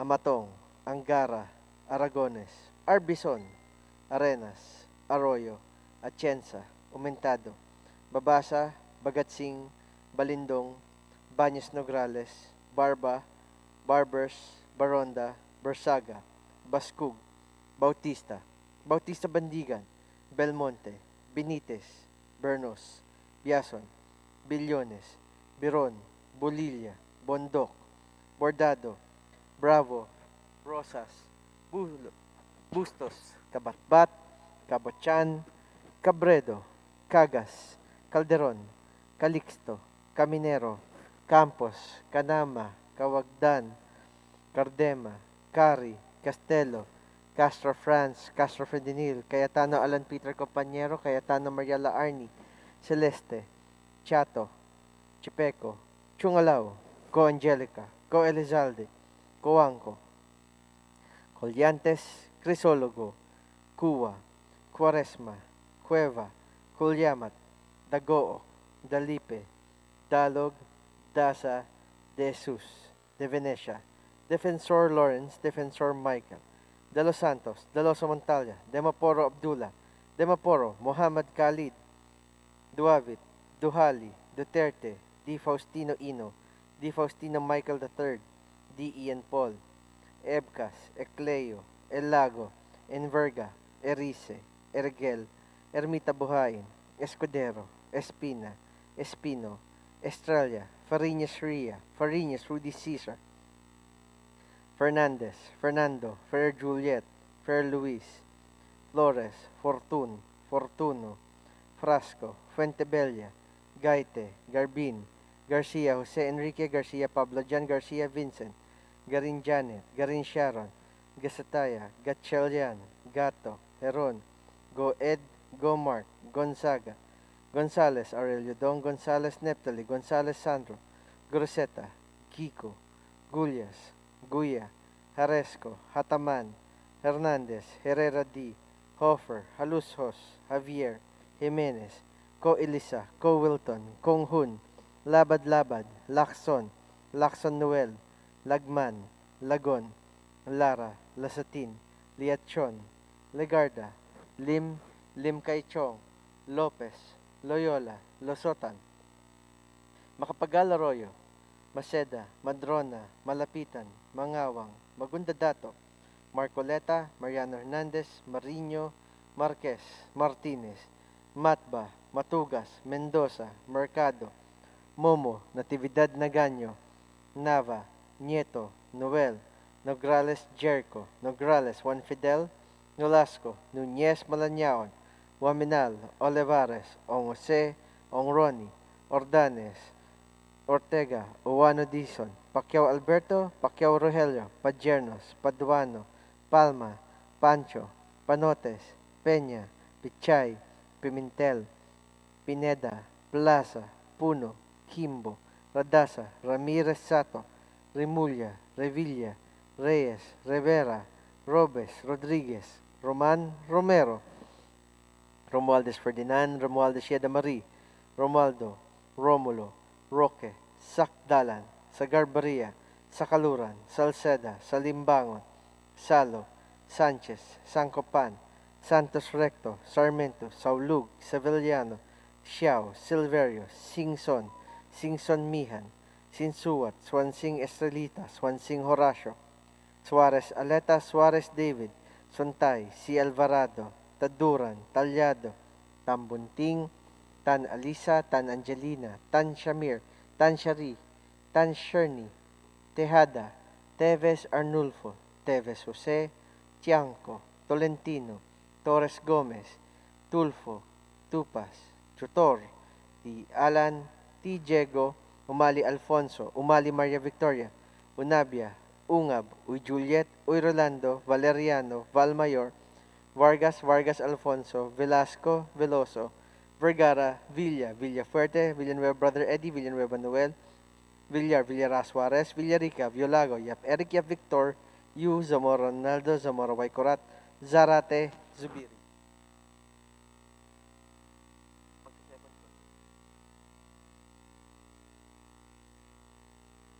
Second call for House Bill number 8461. Abaya, Abellanosa, Agaraw, Alvarez Pantaleon, Amatong, Aragones, Aumentado, Bañez Nograles, Baronda, Bernos, Biron, Bulot, Cardema, Co Angelica, Co Elizalde Cuanco, Dalipe, De Venecia, Duavit, Duhali, Ebcas, Ermita Buain, Fariñas, Rudy Cesar, Fernandez, Fernando Flores, Garbin, Garin Sharon, Gatchalian, Go Ed Gonzalez, Sandro, Guya, Herrera D. Conghun, Lagon, Liachon, Macapagal Arroyo, Malapitan, Mariano Hernandez, Mariño, Matba, Mendoza, Mercado, Nograles, Juan Fidel, Núñez Malañaon, Ordanes, Ortega, Panotes, Pichay Pineda, Roman, Silverio, C. Alvarado, Talyado, Tan Angelina, Tan Shari, Tan Sherni, Tejada, Teves Arnulfo, Teves Jose, T. Alan, Unabia, U. Juliet, Veloso, Villa, Villarica.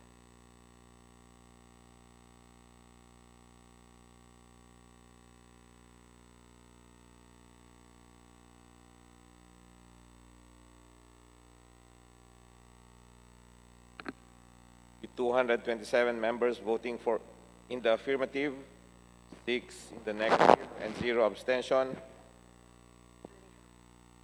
House Bill number 8461 is hereby approved on third and final reading. The Secretary General. Explanation of votes for House Bill number 8461. Honorable Kulyamat. The Honorable Kulyamat.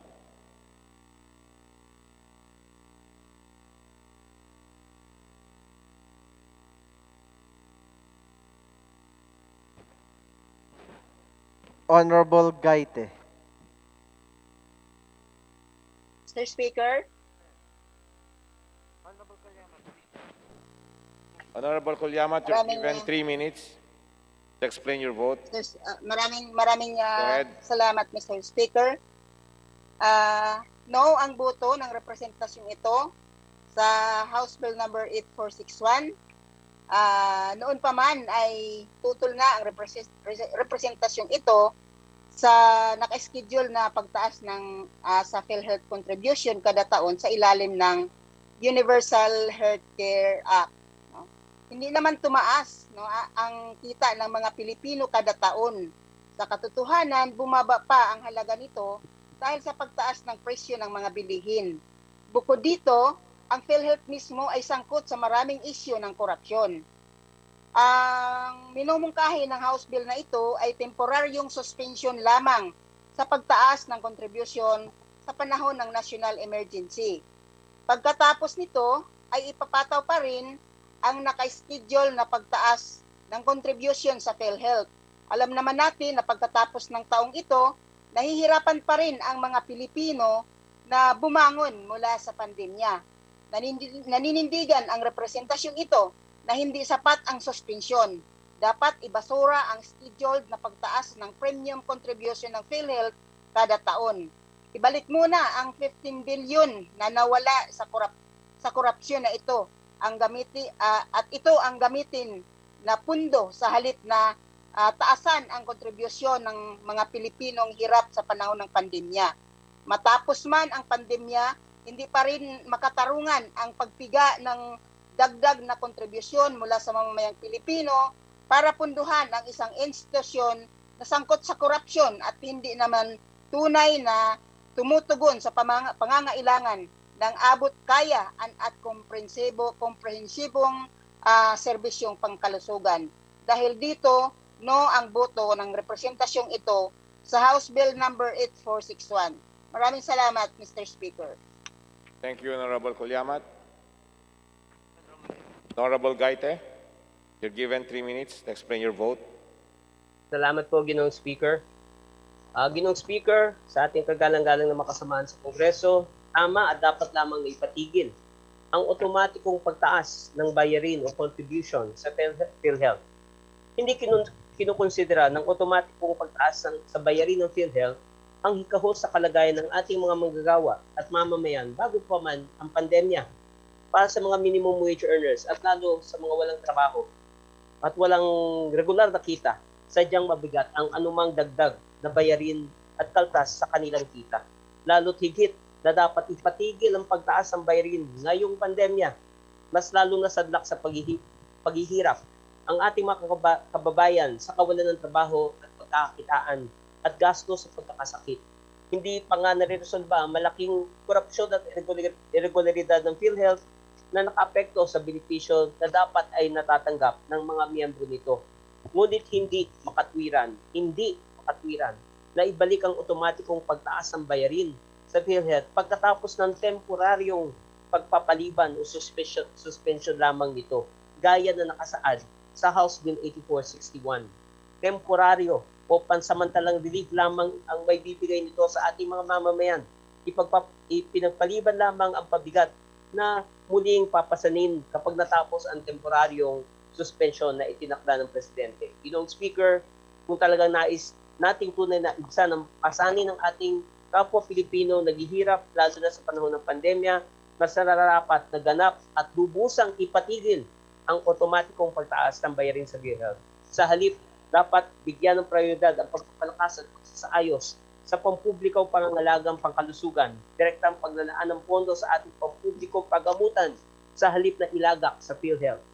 Pagtiyak na sapat na gamot at health workers sa pampublikong pagamutan, mga barangay health stations at rural health units para matiyak at masakutuparan ang libreng serbisyong pangkalusugan para sa lahat. Ganap at lubusang ipatigil ang otomatikong pagtaas na bayarin sa PhilHealth at tiyakin ang libreng serbisyong pangkalusugan sa lahat sa pampublikong ospital. Ito ang higit makakatulong sa ating mamayan. Ito ang dahilan kaya no ang boto ng pinatawang ito sa House Bill 8461. Maraming salamat, Mr. Speaker. Maraming salamat sa inyo. Thank you, Honorable Gaite. Majority Leader. Speaker, I move that we consider on third reading House Bill number 8512 and I request that the Secretary General be directed to read the title of the bill and thereafter call the roll for nominal voting. So move, Mr. Speaker. The Secretary General is hereby directed to read the title of the measure and call the roll for nominal voting. House Bill 8512, an act granting the President of the Philippines the power to suspend the scheduled increases in Social Security System contribution rates, amending for the purpose Republic Act number 11199, otherwise known as the Social Security Act of 2018. Roll call of members in consideration of House Bill number 8512. Abante, Abaya, Abellanosa, Abu, Abueg Zaldivar, Abunda, Acop, Acosta, Acosta Alba, Adjong, Advincula, Agabasa, Garao, Aglipay, Aguinaldo, Albano, Almario, Alonte, Alvarez, Franz, Alvarez Senaro, Alvarez Pantaleon, Amante, Matba, Matong, Angara, Aragones, Arbison, Arenas, Arroyo, Atienza, Mentado, Babasa, Bagatsing, Balindong, Bañas, Nograles, Barba, Barbers, Baronda, Bersaga, Bascug, Bautista, Bautista Bandigan, Belmonte, Benitez, Bernos, Biason, Billones, Biron, Bolilla, Bondok, Bordado, Bravo, Brosas, Bulot, Bustos, Kabatbat, Cabuchan, Cabredo, Cagas, Calderon, Calixto, Caminero, Campos, Canama, Cawagdan, Cardema, Cari, Castelo, Castro Franz, Castro Fredinil, Cayetano Alan Peter Compañero, Cayetano Mariala Arni, Celeste, Chato, Chipeco, Chungalaw, Angelica, Coelizaldi, Cuanco, Colyantes, Crisologo, Cuwa, Cuarespa, Cueva, Colyamat, Dagook, Dalipe, Dalog, Daza de Jesus, De Venecia, Defensor Lawrence, Defensor Michael, De Los Santos, De Los Montalya, De Maporo Abdullah, De Maporo, Muhammad Khalid, Duavit Duhali III, Di Faustino Ina, Di Faustino Michael III, Di Ian Paul, Ebcas Ecleo, Elago, Enverga, Erice, Erigela, Ermita Buhain, Escudero, Espina, Espino, Estrella, Fariñas Ria, Fariñas Rudy Caesar, Fernandez, Fernando, Ferrer Juliet, Fer Luis, Flores, Fortuno, Frasco, Fuentebella, Gaite, Garbin, Garcia, Jose Enrique Garcia, Pablo Jan Garcia, Vincent, Garin, Janet, Garin Sharon, Gasataya, Gatchalian, Gato, Herongo, Edgo, Mark Gonzaga, Gonzales, Aurelio Dong, Gonzales, Neptali, Gonzales, Sandro, Groseta, Gico, Gullias, Guya, Jaresco, Ataman, Hernandez, Herrera, D. Hofer, Halusosa, Vier Jimenez, Ko Elisa, Ko Wilton, Kong Hun, Labad, Lacson Noel, Lagman, Lagon, Lara, Lasatin, Liachon, Legarda, Limlim, Kaichong, Lopez Loyola, Lusotan, Macapagal Arroyo, Maceda, Madrona, Malapitan, Mangawang, Magunda Dato, Marcoleta, Mariano Hernandez, Mariño, Marquez, Martinez, Matba, Matugas, Mendoza, Mercado, Momo, Natividad Naganyo, Nava Nieto, Noel Nograles, Jericho Nograles, Juan Fidel, Nolasco, Nunez Malañaon, Waminal, Olivares, Ong Jose, Ong Ronnie, Ordanes, Ortega, Juan Dizon, Pacquiao Alberto, Pacquiao Rogelio, Padiernas, Paduano, Palma, Pancho, Panotes, Peña, Pichay, Pimentel, Pineda, Plaza, Puno, Kimbo, Rodasa, Ramirez Sato, Rimulya, Revilla, Reyes, Rivera, Robes Rodriguez, Roman Romero, Romualdez Ferdinand, Romualdez, Yeda Marie, Romualdo Romulo Roque, Sakdalan sa Garberia, sa Kaluran, Salceda, sa Limbangon, Salo, Sanchez, Sancopan, Santos Recto, Sarmiento, Saulug, Savellano, Xiao Silverio, Singson Mihan, Sinsuwat, Swansing Estrelita, Swansing Horacio, Suarez Aleta, Suarez David, Suntay, Si Alvarado, Taduran, Talyado, Tambunting, Tan Alisa, Tan Angelina, Tan Shamir, Tan Shari, Tan Sherny, Tejada, Teves Arnulfo, Teves Jose, Tiangco Tolentino, Torres Gomez, Tulfo, Tupas, Torti, Alan, T. Diego, Umali Alfonso, Umali, Maria Victoria, Unabia, Ungab, Uy Juliet, Uy Rolando, Valeriano, Valmayor, Vargas, Vargas Alfonso, Velasco, Veloso, Vergara, Villa, Villarasa Suarez, Villafuerte, Villanueva Eduardo, Villanueva Noel, Villarica Violago, Yap Eric, Yap Victor, Zamora Ronaldo, Zamora Waycorat, Zarate Zubiri.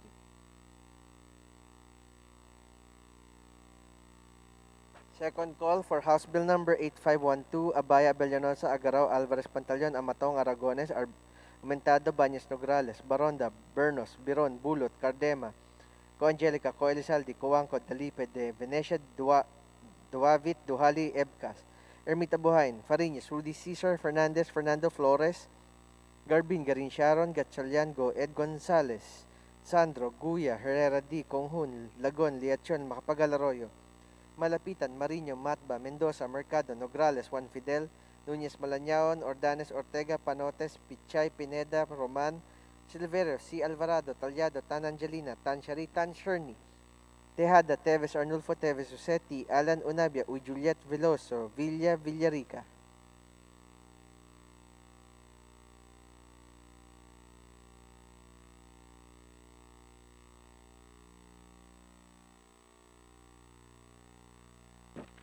228 members voting in the affirmative, 6 in the negative, and 0 abstentions.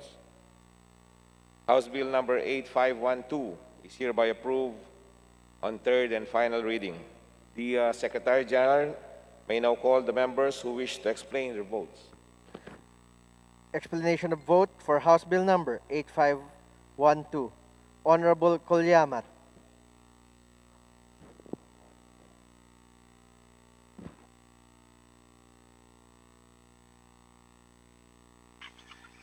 Maraming salamat, Mr. Speaker. Ganun din, no, ang boto ng representasyong ito sa House Bill number 8512 o an act granting the President of the Philippines the power to suspend the scheduled increases in Social Security System contribution rates. Naninindigan ang representasyong ito na ganun din hindi sapat, no, ang suspension ng schedule increase sa contribution. Kailangang tuluyang ibasura ang schedule increase sa SSS contribution kada taon. Matapos man ang pandemya at ang deklarasyon ng national emergency, subsub pa rin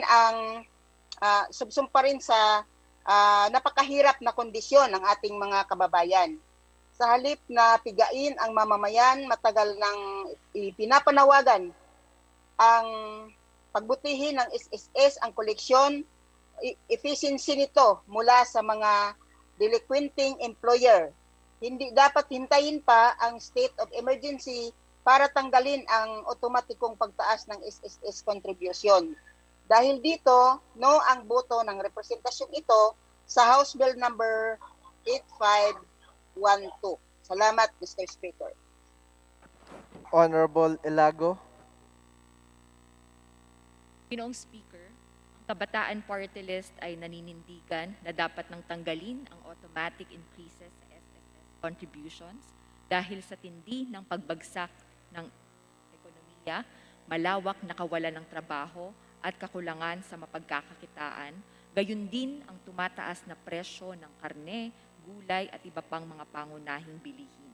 Ang layunin na ito ay maaari nang gawin ng lupon ng mga kinatawan sa pamamagitan ng pag-amyenda sa Social Security Act of 2018 o pagtatanggal ng Schedule of Increases sa harap ng mga hamon dulot ng pandemya at sunod-sunod na sakuna. Higit na makakatulong ito, Ginoong Speaker, sa panahong kinakailangan pa rin ng tuloy-tuloy na suporta ng bawat tahanan para sa muling pagbangon ng kanilang mga kabuhayan. Kailangan na itong aksyonan ngayon ng Kongreso, imbes na nagdagdag pa ng kapangyarihan sa Pangulo, upang ito na ang magdesisyon hinggil sa suspensyon. Dagdag pa, hindi lang suspensyon ang kailangan, kundi dapat nang tanggalin ang automatic increases sa SSS contributions. Bukod rito, hindi pa rin na ipapatupad ang pinakahihintay na paglalabas ng second tranche ng 2,000 peso na approved increase sa SSS pension. Panahon na upang ito ay ibigay ngayong 2021 na malaking ginhawa ang maitutulong sa ating mga pensioners. Ilang ulit na ring nananawagan ang kabataan kasama ng Koalisyong Makabayan ng pagbabago sa SSS bago ang konsiderasyon ng mga contribution hikes. Kasama rito ang pagpapataas ng collection rate efficiency, pagpapaunlad ng investment efficiency, at pagpapababa ng mga unnecessary bonuses at operational expenses para sa tuloy-tuloy na paggampan ng mga serbisyo ng SSS. Dahil dito, Ginoong Speaker, ang boto ng kabataan ay no sa House Bill number 8512. Honorable Gaite.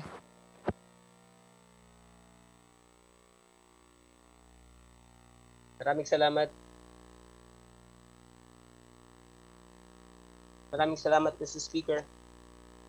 Ginoong Speaker, kagaya ng dagdag na bayarin sa PhilHealth, tama lamang at dapat lamang na ipatigil ng dagdag na kontribusyon sa SSS o Social Security System.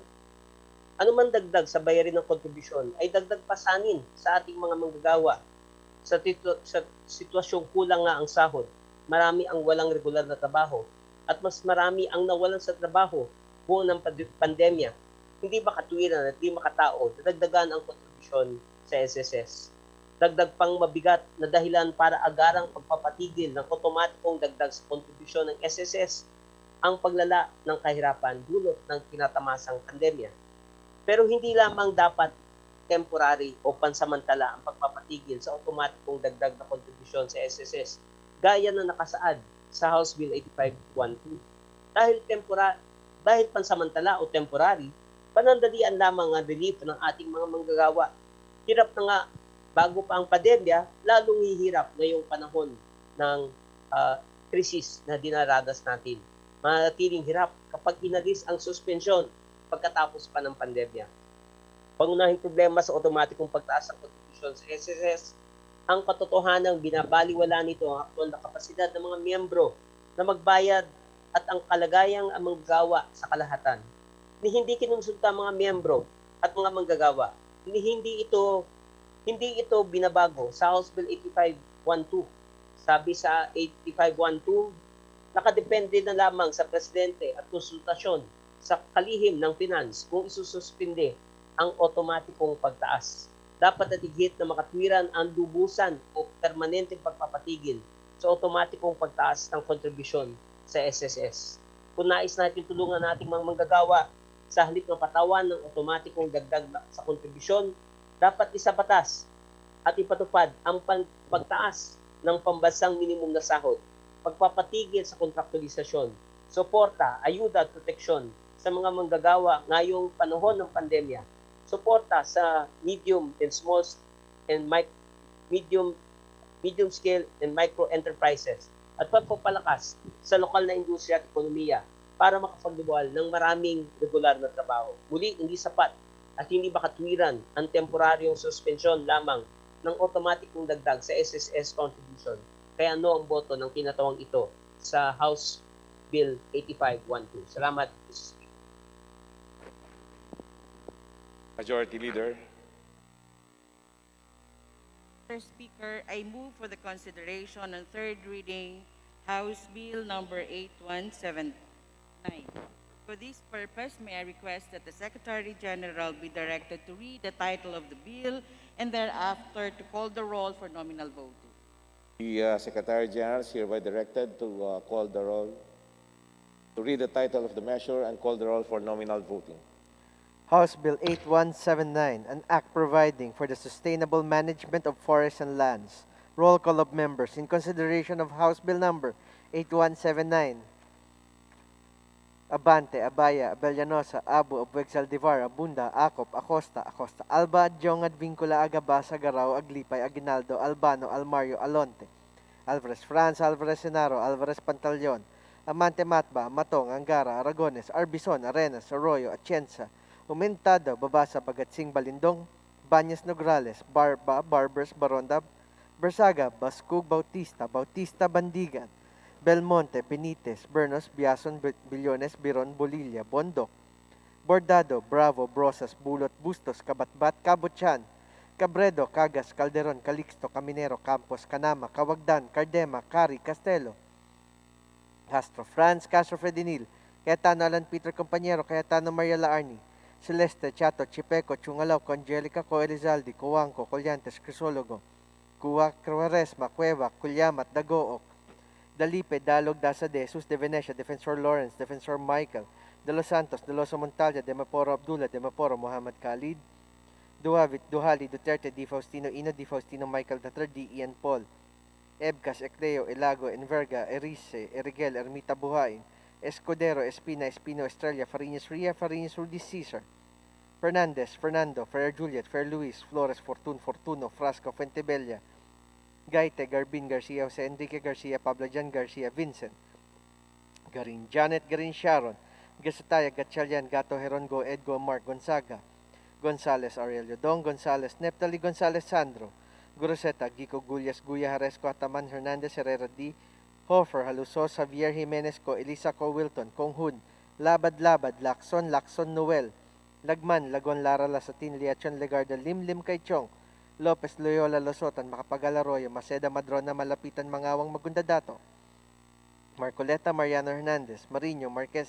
Martinez, Matba, Matugas, Mendoza, Mercado, Momo, Natividad Nagaño, Nava, Nieto, Noel, Nograles, Jericho, Nograles, Juan Fidel, Nolasco, Nunez, Balanyao, Uaminal, Olivares, Ong Jose, Ong Roni, Ordanes, Ortega, Uano Dizon, Pacquiao Alberto, Pacquiao Rogelio, Padiernos, Paduano, Palma, Pancho, Panotes, Peña Pichay, Pimentel, Pineda Plaza, Puno, Kimbo, Radasa, Ramirez Sato, Remulla, Revilla, Reyes, Rivera, Robes, Rodriguez, Roman Romero, Romualdez Ferdinand, Romualdez Yeda Marie, Romualdo Romulo Roque Sakdala, sa Garbaria, sa Kaluran, Salcedo, sa Limbangon, Salo Sanchez Sangkumpan, Santos Recto, Sarmiento, Saulug, Sevillano, Xiao Silverio, Singson, Singson Mian, Sinsuat, Swansing Estrelita, Swansing Horacio, Suarez Aleta, Suarez David, Suntay, si Alvarado, Taduran Talyada, Tambunting, Tan Alisa, Tan Angelina, Tan Shamir, Tan Shari, Tan Sherny, Tejada, Teves, Arnulfo Teves, Jose Tiangco, Tolentino Torres Gomez, Tulfo Tupas Chutorti, Alan T. Diego, Umali Alfonso, Umali Maria Victoria,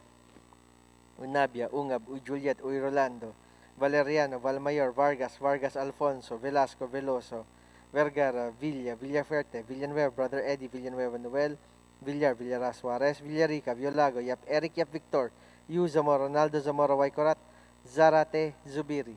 Second call for House Bill number 8179.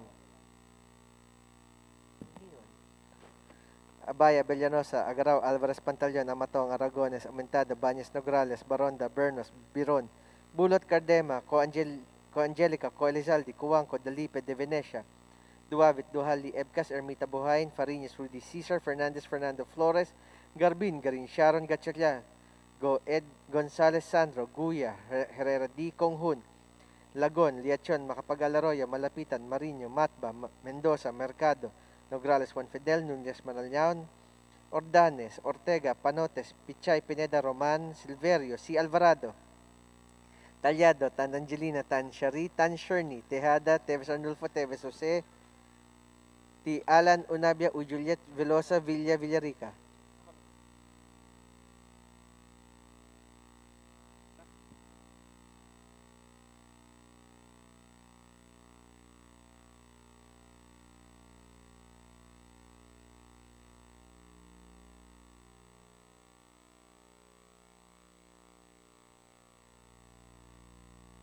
With 228 members voting in the affirmative, 6 in the negative, and 0 abstentions, House Bill number 8179 is hereby approved on third and final reading.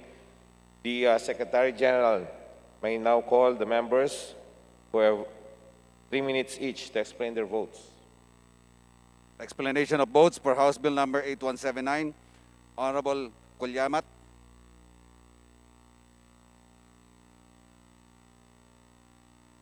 Maraming salamat, Mr. Speaker. Bumuboto ng no ang representasyong ito sa House Bill number 8179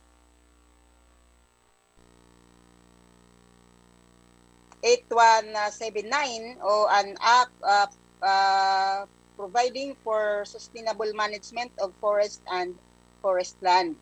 Naniniwala ang representasyong ito na lalong magiging mapinsala ang batas na ito kung maipapasa dahil nasa isa sa mga provision nito ay ang deregulasyon ng pagkuha o pag-ani ng mga produktong galing sa kagubatan. Dagdag pa ay ang liberalisasyon ng industriya at ang mas madaling pagkuha ng mga permit at clearance. Nangangahulugan ito na mas madaling makapasok ang mga korporasyon na magdudulot ng matinding pinsala ng kalikasan. Maraming salamat, Mr. Speaker. Thank you, Honorable Honorable Gaite. Kulyamat.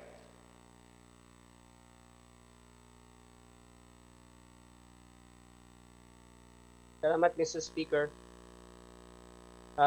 Mr. Speaker, no ang boto ng representasyong ito sa House Bill 8179 o an act providing for the sustainable management of forests and forest lands.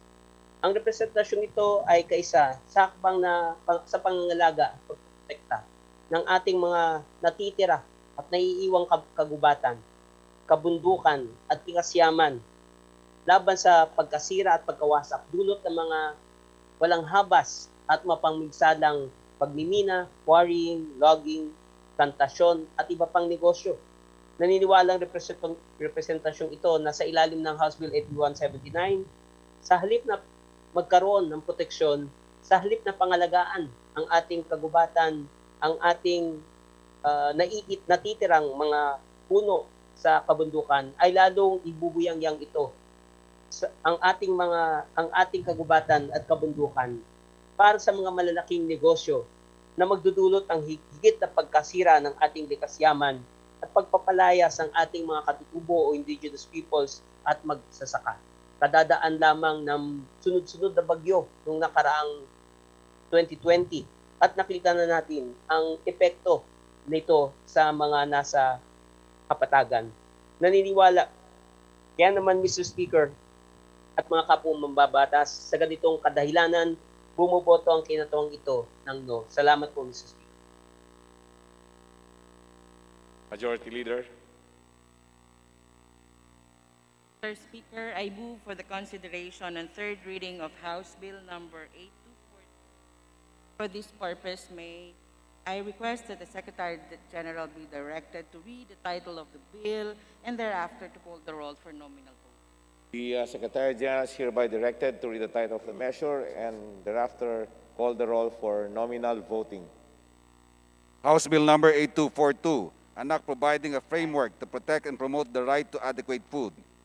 Roll call of members, consideration House Bill number 8242, Abante, Abaya, Abellanosa, Abu, Abegsaldibar, Abunda, Acop, Acosta, Acosta Alba, Adjong, Adbincula, Agabas, Agaraw, Aglipay, Aguinaldo, Albano, Almario, Alonte, Alvarez France, Alvarez Senaro, Alvarez Pantaleon, Amantimatba, Amatong, Angara, Aragones, Arbison, Arenas, Arroyo, Atienza, Aumentado, Babasa, Bagaching, Balindong, Bañas Nograles, Barba, Barbers, Baronda, Barsaga, Bascug, Bautista, Bautista Bandigan, Belmonte, Benitez, Bernos, Biason, Billones, Biron, Bulilla, Bundok, Bordado, Bravo, Rosas, Bulot, Bustos, Kabatbat, Kabutyan, Cabredo, Cagas, Calderon, Calixto, Caminero, Campos, Canama, Kawagdan, Cardema, Cari, Castelo, Castro France, Castro Fedenil, Cayetano Alan Peter, Cayetano Mariela Arni, Celeste, Chato, Chipeco, Chungalaw, Co Angelica, Co Elizaldi,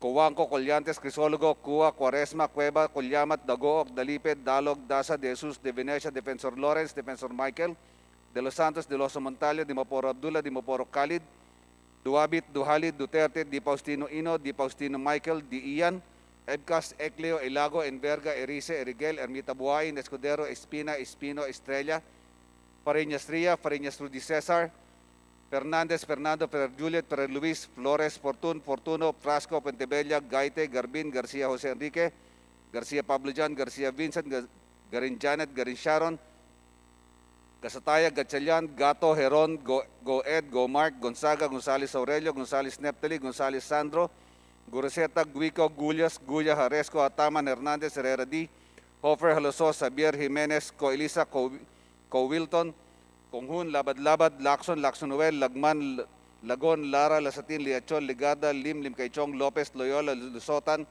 Macapagalaroyo, Maceda, Madrona, Malapitan, Mangawang, Mangodadato, Marcoleta, Mariano Hernandez, Mariño, Marquez, Martinez, Matba, Matugas, Mendoza, Mercado, Momo, Natividad Naganyo, Nava, Nieto, Noel, Nograles Jericho, Nograles Juan, Nolasco, Núñez Malañaon, Maminal, Olivares, Ong Jose, Ong Ronnie, Ordanes, Ortega, Juan Dizon, Pacquiao Alberto, Pacquiao Rogelio, Padjernos, Paduano, Palma, Pancho, Panotes, Peña, Pichay, Pimentel, Pineda, Plaza, Puno, Kimbo, Radasa, Ramiresato, Rimulya, Ribilla, Reyes, Rivera, Robes, Rodriguez, Roman, Romero, Romualdez Ferdinand, Romualdez Rieda, Romualdo, Romulo, Roque, Sakdalan, Sagabarias, Sakaluran, Salceda, Silimbangon, Salo, Sanchez, Sangcopan, Santos Recto, Sarmiento, Saulog, Sabillano, Xiao, Silverio, Singson, Singsong Mihan, Sinsuat, Swansing Estrelita, Swansing Horacio, Suarez Aleta, Suarez David, Suntay, Si Alvarado, Taduran, Talyado, Tambunting, Tanalisa, Tanangelina, Tansemir, Tanshari,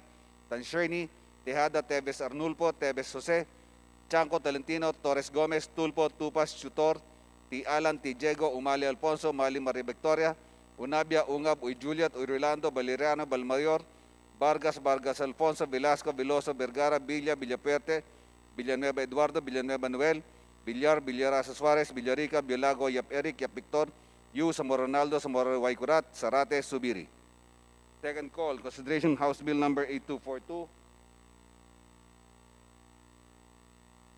Abaya, Agaraw, Alvarez Mantalyon, Amatong, Aragones, Amintado, Bañas Nograles, Baronda, Bernos, Biron, Bulot, Cardema, Co Angelica, Co Elizalde, Coanco, Dalipe, De Venecia, Duabit, Duhalid, Ebcas, Ermita Buhayin, Pariñas Rudy Cesar, Fernandez, Fernando Flores, Garbin, Garisharon, Gatchalian, Goed, Gonzales, Guya, Herrera D, Gonghun, Lagon, Liachon, Macabagal-Arroyo, Malapitan, Mariño, Matba, Mendoza, Mercado, Nograles Juan, Núñez Malañaon, Ordanes, Ortega, Panotes, Pichay, Pineda, Roman, Silverio, Si Alvarado, Talyado, Angelina, Shari, Sherny, Tejada, Tebes, Arnulfo, Tebes Jose, T. Alan, Unabia, Uy Juliet, Veloso, Villa, Villarica.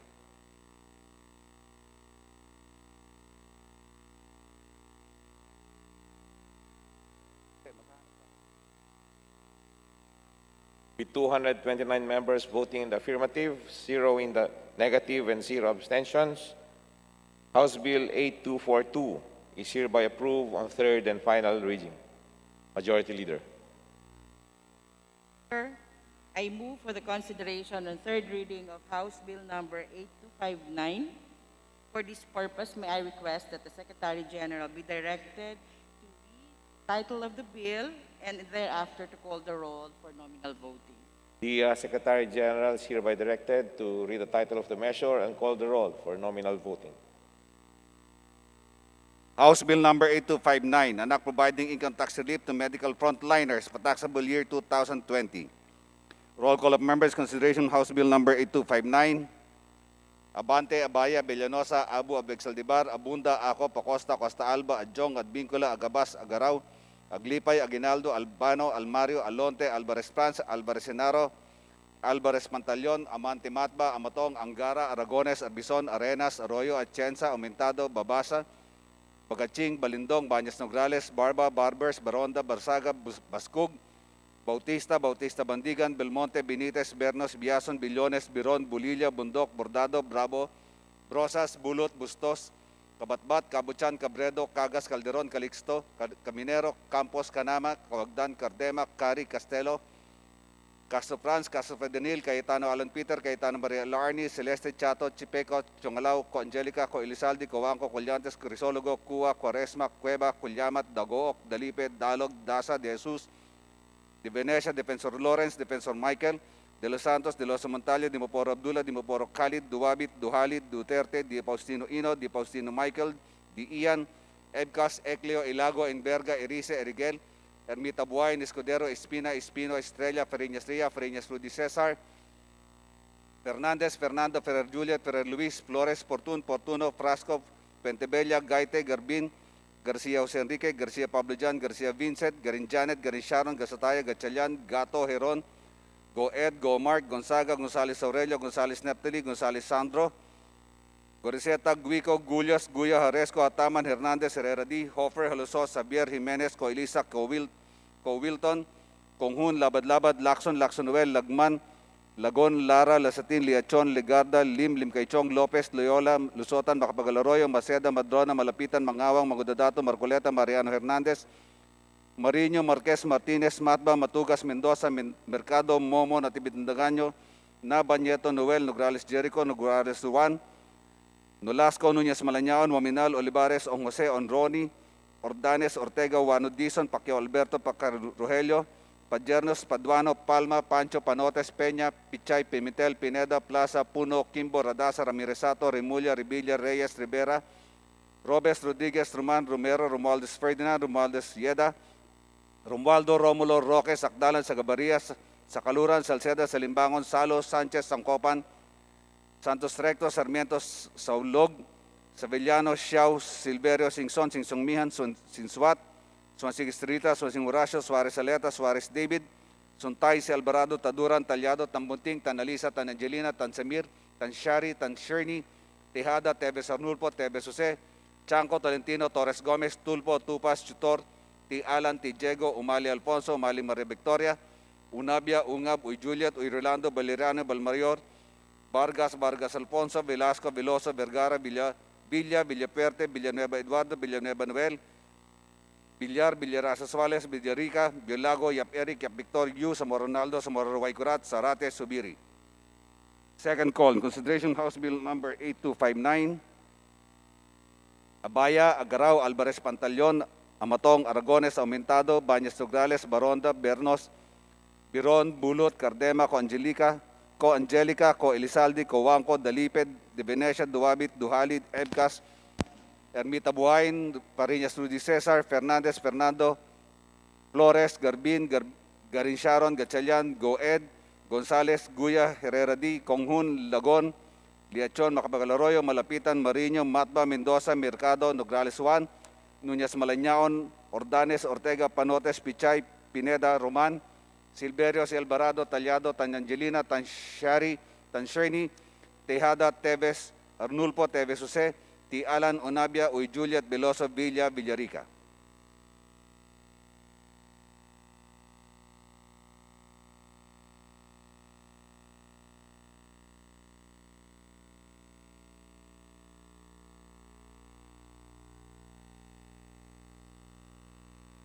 With 235 members voting in the affirmative, 0 in the negative, and 0 abstentions, House Bill number 8259 is hereby approved on third and final reading.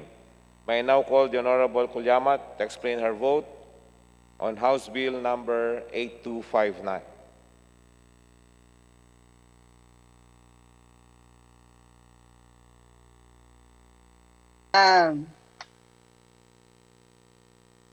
Maraming salamat, Mr. Speaker.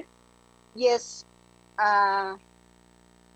buo ang suporta ng tinatawang ito sa panukalang batas 8529 na nagbibigay ng exemption sa pagbabayad ng 25% buhis ng mga medical frontliners. Batid natin ang kanilang serbisyo at buhis buhay na paglilingkod sa mamamayang Pilipino para masawata at maligtasan ang pandemya dulot ng COVID-19. Labas sa panimulang relief na ito at bahagi ng pagkilala sa kanilang mga sakripisyo, sana ay mapagtuunan din ng pansin ng Kongreso at ng buong gobyerno ang lubusang pagsasaayos ng ating healthcare system. Sa ganitong paraan lamang natin lubos na maibsan ang kanilang mga pangamba at alinlangan ng buong panahong inilaan ang kaalaman, training at expertise nila sa magsisilbi ng lubos sa mamamayang Pilipino. Yun lang, Mr. Chair. Maraming salamat. Thank you, Honorable Kulyamat.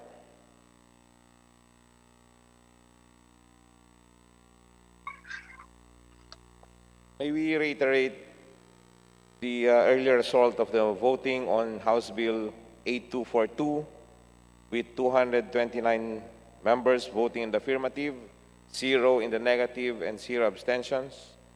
So House Bill number 6 abstentions. House Bill number 8242 is approved on third and final reading. Majority Leader.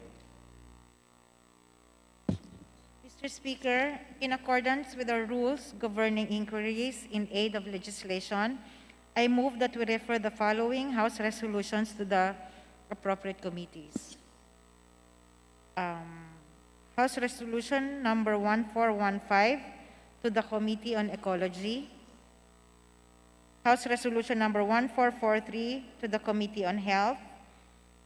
House Resolution number 1445 to the Committee on Public Order and Safety. House Resolution number 1446 to Public Order and Safety. House Resolution number 1447 to the Committee on Transportation. House Resolution number 1454 to the Committee on Poverty Alleviation.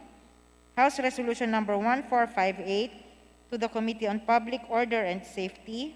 House Resolution number 1472 to the Committee on Games and Amusements.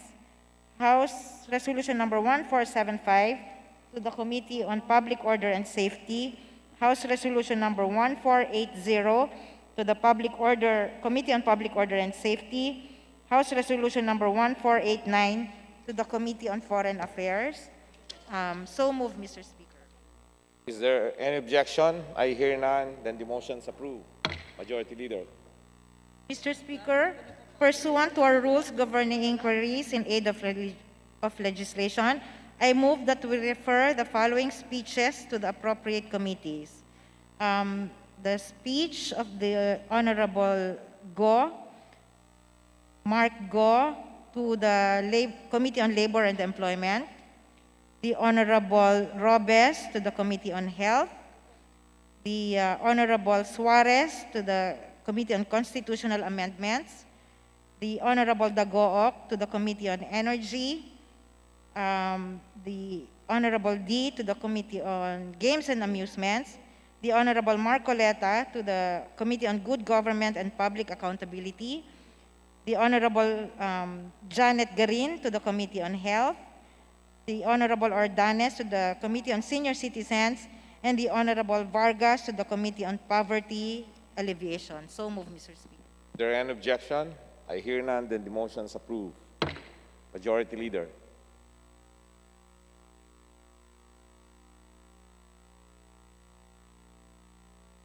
Mr. Speaker, I move that we now proceed to the consideration of measure under the calendar of business. So move, Mr. Speaker. Is there any objection? I hear none, then the motion is approved. Mr. Speaker, under the calendar of unfinished business, I move that we resume consideration of House Bill number 5777, contained in Committee Report number 130. And for this purpose, may I ask that the Secretary General be directed to read the title of the bill. So move, Mr. Speaker. The Secretary General is hereby directed to read the title of the measure. House Bill number 5777, an act taxing persons engaged in Philippine offshore gaming operations, amending for the purpose sections 25 and adding a new section 150-C of the National Internal Revenue Code of 1997 as amended. Majority Leader. Mr. Speaker, the parliamentary status of the bill is that it is in the period of sponsorship and debate. I move that the chairperson of the Committee on Ways and Means, the Honorable Representative Joey Salceda, be recognized. The Honorable Mr. Speaker. Chairman, Joey Salceda is hereby recognized.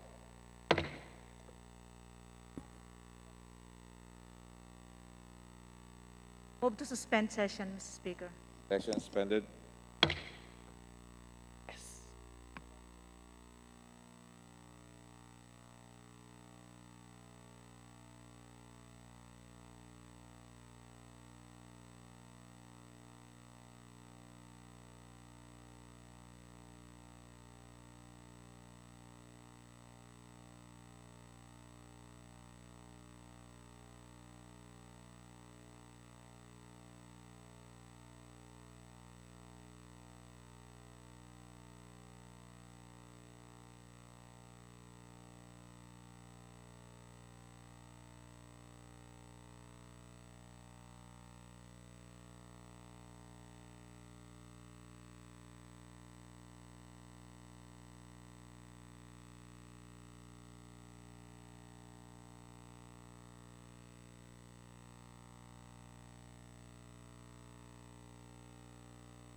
Sir, nandiyan na raw po si Sir Joey.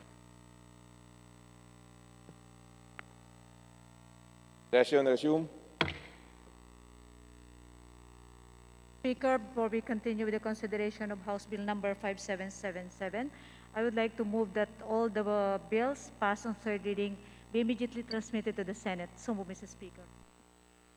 The Secretariats directed to transmit immediately the bills we approve on third reading. Majority Leader. Mr. Speaker, I reiterate my motion to recognize the Honorable Representative Joey Sarti Salceda, the Chairman of the Committee on Ways and Means. So move, Mr. Speaker.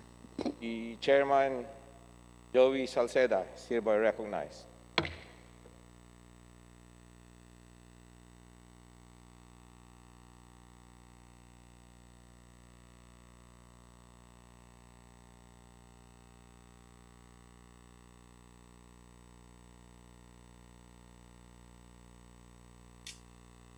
Asan yung ano ko, Ayun. printed? Please proceed. Honorable Salceda, please proceed. Yeah, thank you very much. I think I have already, this representation has already made a sponsorship speech and is ready for questions. Asan si Karin? Mr. Speaker, I move that we Majority Leader. recognize Representative Arlene D. Brosas of Party List Gabriela for her interpellation. So move, Mr. Speaker. The Honorable Arlene Rosas, hereby recognized.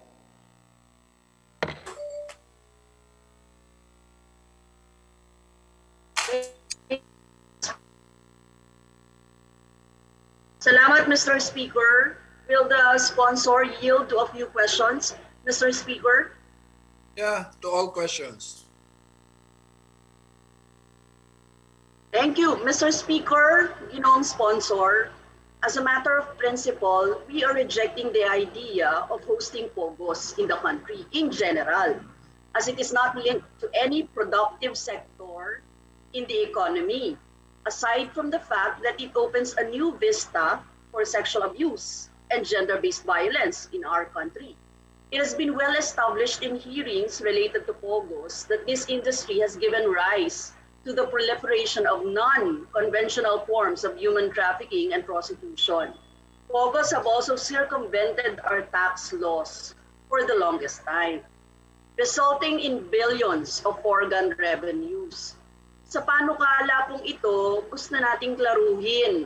Talaga bang natutugunan ang mga butas sa pagbubuwis sa mga POGOs na ito at kung nakasasapat ba ang tax rates na ipapataw natin sa POGO industry, sa Philippine Offshore Gaming Operators industry. First of all, we would like to get a general picture po of the current situation sans this tax measure. For instance, Mr. Speaker, sponsor, what are the applicable taxes for the POGO industry under the current situation? Wala ba talaga silang binabayaran sa ngayon, Mr. Speaker, sponsor? Meron po. Sa ngayon po, ang binabayaran talaga nila 2% as regulatory fee na parang rider po sila o sila po ay umahango ng kanila pong kapasidad na mag-operate sa Pilipinas mula po sa pagpapayag ng prangkisa na binigay natin sa PAGCOR. So nagbabayad sila ng 2% na regulatory po sa PAGCOR. Yun ang pinaka-bis Mr. Speaker. Okay. Mr. Speaker, Mr. Sponsor, kung sinasabi niyo po na may 2% silang binabayaran na buwis, no? Magkano halimbawa ang government collections natin noong 2018 at 2019? Para po magkaroon tayo ng benchmark. Meron po ba kayong ganung ano? 2016, 700 lang. 2017, 3.9. 2018, 7.3. 2019, 8.0 billion. So, Mr. Speaker, sports.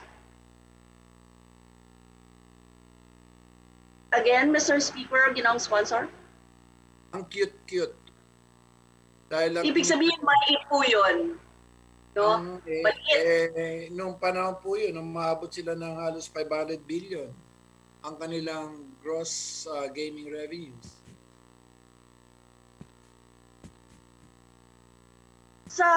Mr. Speaker, Mr. Sponsor, sa usapin po ng income tax on alien individuals employed sa Pogo industry, tama bang sabihin na walang ipinapataw na buwis sa kanila sa ngayon? Mr. Speaker, Ginong Sponsor.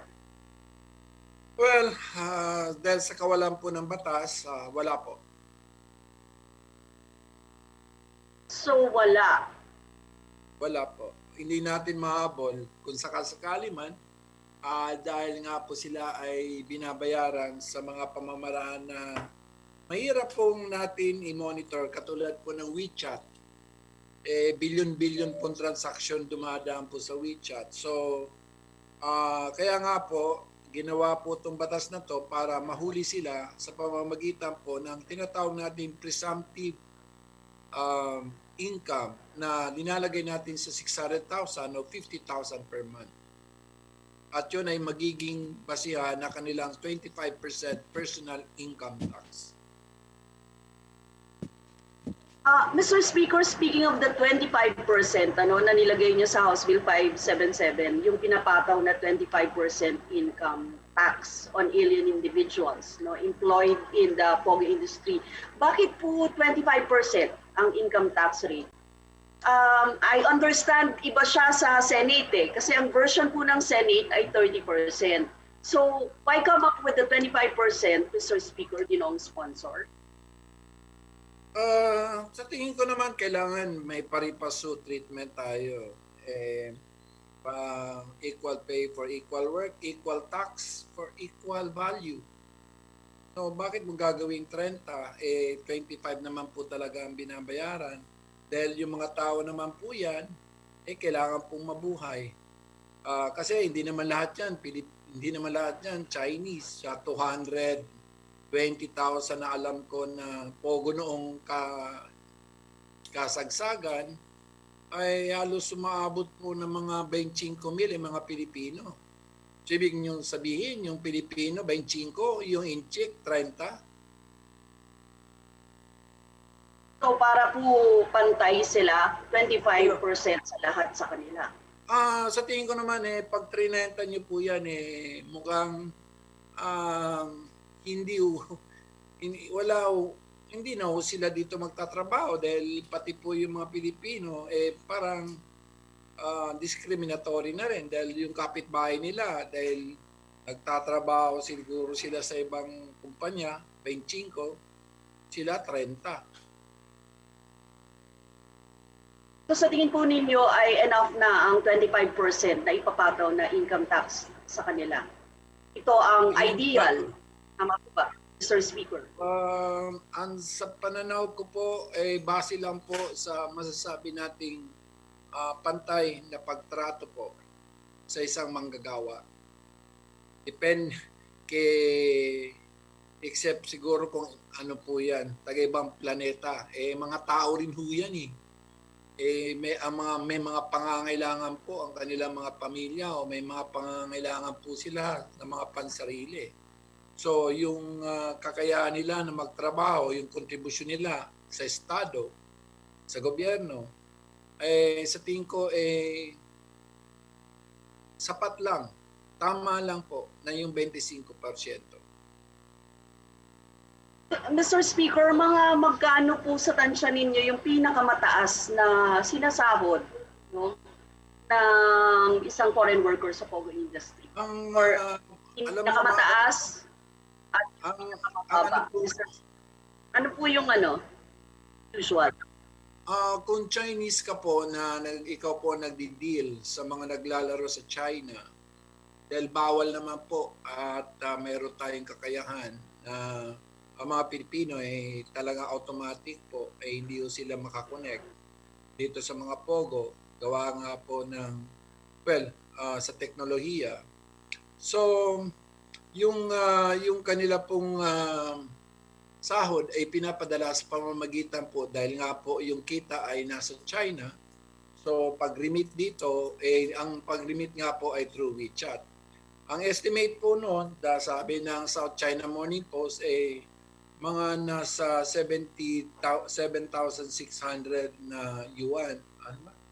Basta umaabot po ng mga at least na mga 750,000. So nilagay namin sa 600,000 para maging ano po, kasi hindi naman o sila pare-parehas. Pero sa tingin ko ang 600,000 ay reasonabling average po.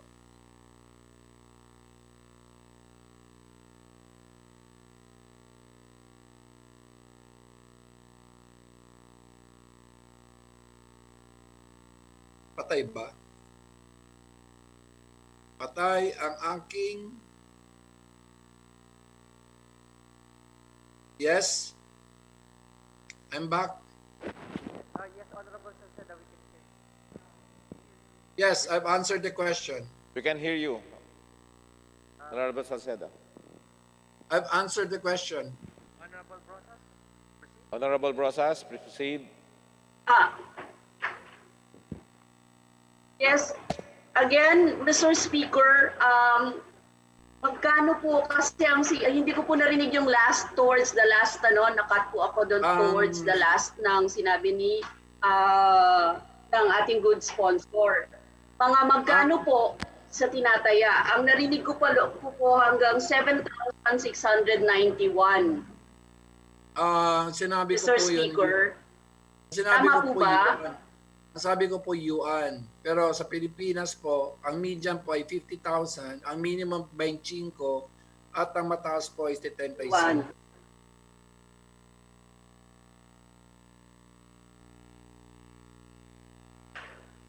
Okay. So 50,000 So 75,000, Mr. Speaker, more or less.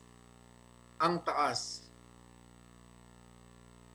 50,000 Median. ang taas. Kasama na po doon ang kanilang mga allowances or basic pay po ba nila ito?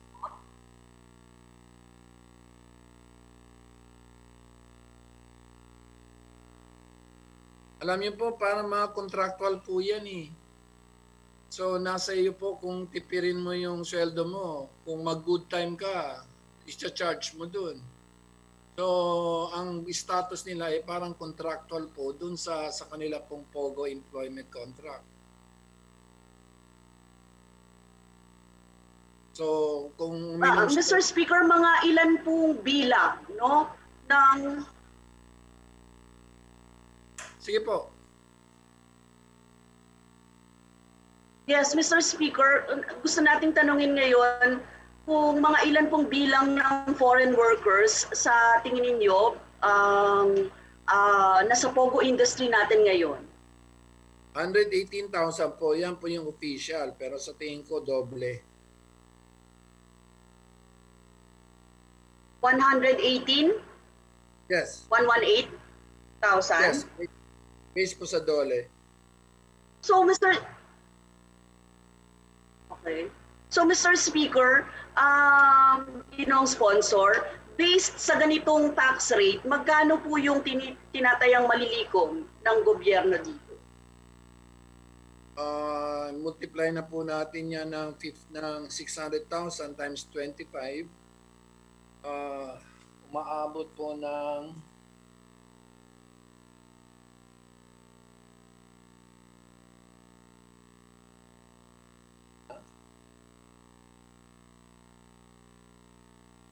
$1.2 billion.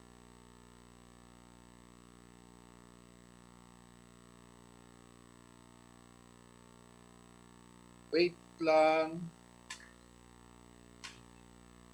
Dapat 18 billion.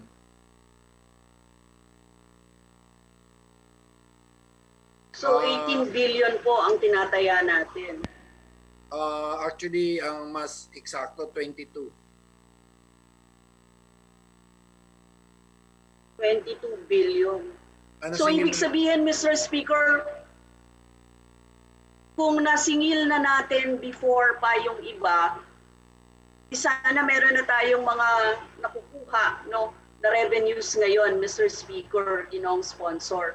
Anyway, Mr. Speaker, gaano po tayo ka-optimistiko in terms of tax administration at collection for this proposed measure? Considering na yung number of foreign workers in the POGO industry could be underreported nga. Sabi nyo nga, yung 118,000 estimate, baka mas marami pa, Mr. Speaker, sponsor. Gawa po na nangyari na pandemya, dumapa po yan ng mga 70%. Pero meron po akong, ipapadala ko na lang po sa opisina nyo, bilang isang ekonomista, na ginawa po ako na parang industry forecast para dito. So, sa tingin ko kasi dati walang presumptive income tax. So, ngayon dito po sa batas, I hope that you have the substitute bill. Presumptive po, babayaran ahead quarterly bago sila magtrabaho. Under the new bill, they will pay, the employer will pay the presumptive income tax of their workers quarterly ahead before they work. So para ma-ensure na makakapagbayad talaga bago pa man. Paano yan, Mr. Speaker, Mr. Sponsor, sponsor? May mga revelations before na yung mga workers ay tumatakas, nag-sneak, no? Papasok sa ating bansa using tourist visas. Paano po natin yan matitiyak na makakapag-administer talaga tayo ng tamang bilang, Mr. Speaker, sponsor? Hindi ko sinasabi na idadahilan ko na nababayaran ng BID o ang iba pang mga ahensya. Pero subalit, sa pananaw ko po, hahabulin po natin yung mismo pong POGO. Lalagyan po natin sila ng solidarily liable. At saka meron na po tayong information exchange between DOLE, BIR, and the BI na nandyan po sa bill. So, ibig sabihin, hindi sila makakawala. At pwede natin ilagay dito na pag may tumakbo, pero ang hirap ng pag may tumakbo, paano natin mapapatunayan na nakatakbo yun? Pero para sa akin po, ang mas importante po, mapagbayad natin sila, yung mga nandito.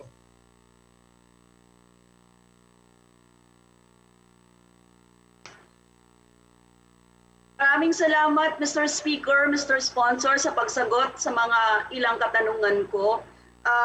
Yun lamang po, Mr. Speaker, Mr. Sponsor. Again, we reiterate that in general, POGOs have no place in our country as it is not aligned, yun po ang belief namin, with any of the national development goals. However, any attempt to clip their unbridled freedom and preference in the country would be a step in the right direction. In the proper time po, we will manifest our vote on the measure. Thank you, Mr. Speaker. Thank you, Ginoong Sponsor.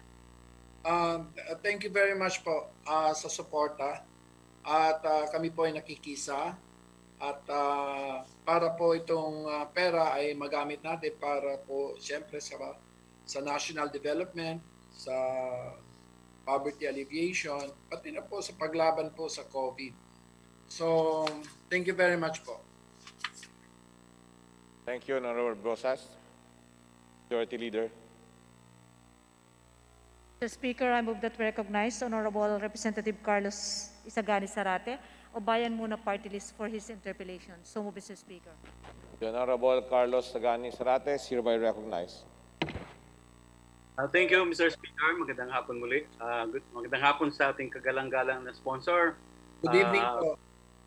Hayaan po ba niya maglinaw tayo ng ilang katanungan? Yes.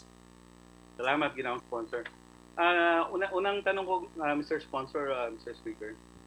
Ang sugal ay bawal sa ating bansa. Tama po ba yun, Mr. Sponsor, Mr. Speaker?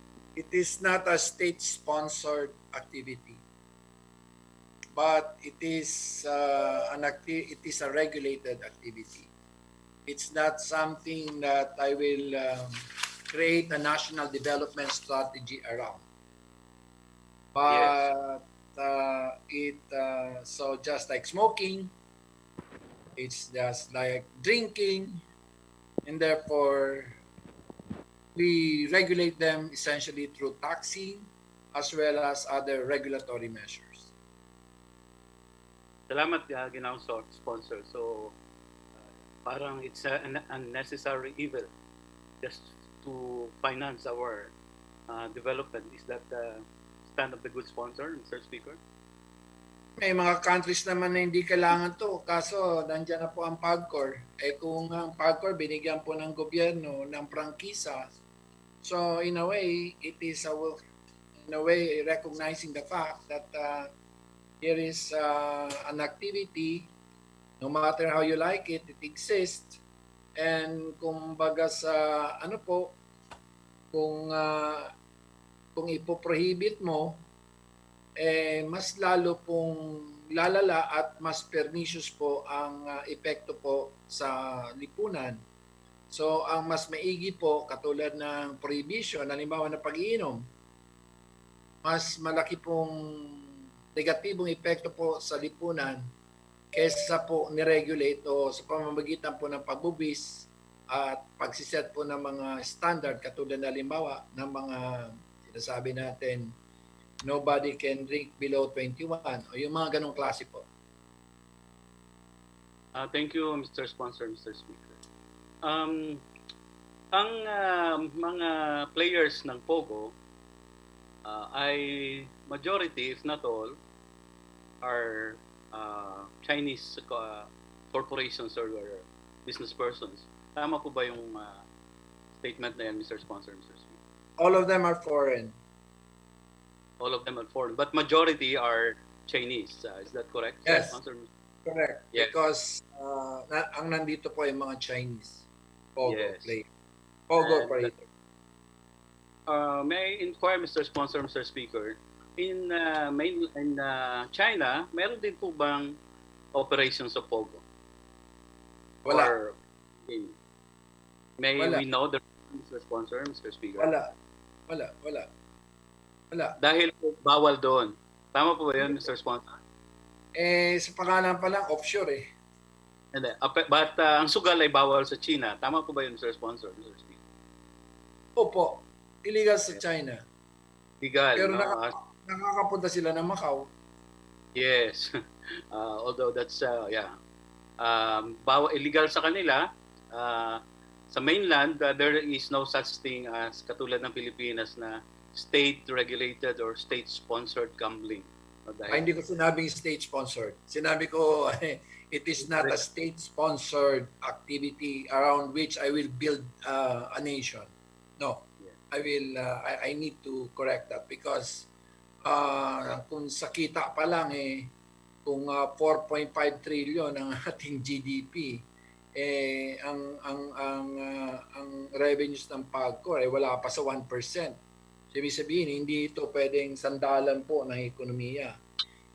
Yes, exactly, Mr. Sponsor. No? So ang PAGCOR ang kanyang contribution ay wala pa sa 1%. No? Wala. Kaya nabanggit niyo. And but dahil salat tayo sa revenue at kita ng pamahalaan na itong nag-piggyback, no? Or sumakay sa prangkisa ng PAGCOR ng mga offshore gaming operators, ay might as well tax them. Yun po bang naging tindig ng pamahalaan, Ginoong Sponsor, Mr. Speaker? Yeah. In other words, regulate through taxing as well as providing performance standards. Yes. No? So dahil nabanggit nyo nga, napakaliit nga ng contribution ng PAGCOR, at ito, kahit na sugal ito, pinagbabawal sa kanilang bansa, pero nag-ooperate sila rito, i-tax na natin. So, Mr. Sponsor, Mr. Speaker, you mentioned earlier, Pogo has been with us for quite some time, no? I think even in the early 90s, andyan na yung offshore gaming operations. And only recently or lately that, in fact, they are paying some sort of Regulatory fee, no, sa PAGCOR, which is only 2% of their income based on is it based on gross or based on net? How did the PAGCOR determine the base amount of which 2% GGR. GGR po. from the gross receipts? Is that correct, Mr. Sponsor? Bets less winnings. Okay. Thank you, Mr. Sponsor. Now, may I inquire, Mr. Sponsor, although you mentioned kanina yung parang 8 billion lang nakolekta ng PAGCOR in 2019. Before the pandemic, Mr. Sponsor, Mr. Speaker, ilan ba talaga ang POGO that operates in our country? Do you have a number? Ang POGO licensees, 50 foreign, pero yung POGO service providers, ito yung nagbibigay ng mga telecoms, etc. ay 254. So 60 po. 60. And out of this 60, Mr. Sponsor, may we know ilan lang talaga nagbabayad ng regulatory fee rito? 100%. Kasi ang liit. 100%. You mean the 60 were paying? Kung ayaw mong mandaya, gawin mo maliit.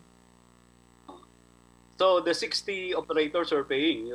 Is that the statement of this? Because it's only 2%. Thank you for that. But there was one hearing that I attended, which in fact said that out of the 60, only 10 were actually paying. And in fact, President Duterte... Dalawa yan. Sa BIR, oo. Pero sa PAGCOR, oo, lahat. So ang pasensya ka na kasi ang tanong mo sino nagbabayad? Kung ang pagbabayad sa BIR, 10, oo. Pagbabayad sa PAGCOR, saan lahat? Lahat sila nagbabayad ng 2%. Sa PAGCOR. Yeah. Now, that was... Kaya naman ganun po wala naman tax regime. Yeah. Oh.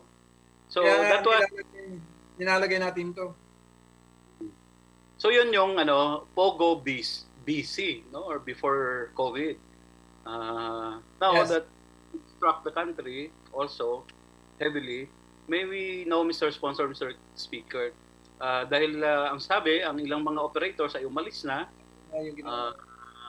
may we know ilan na lang naiwan ngayon, and do you think with the imposition of a 5% tax, may maaasahan ka pa ba rito sa POGO, Mr. Sponsor, Mr. Speaker? Mga 30 na lang ata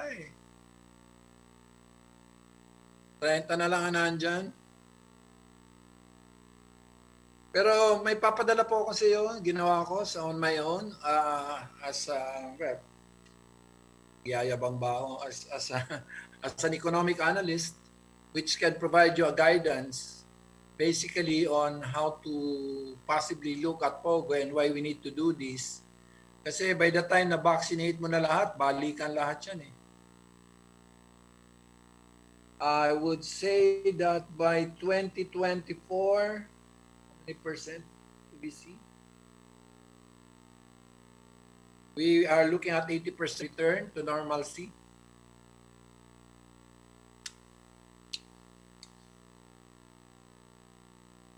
Walang sound. Nakikita kita.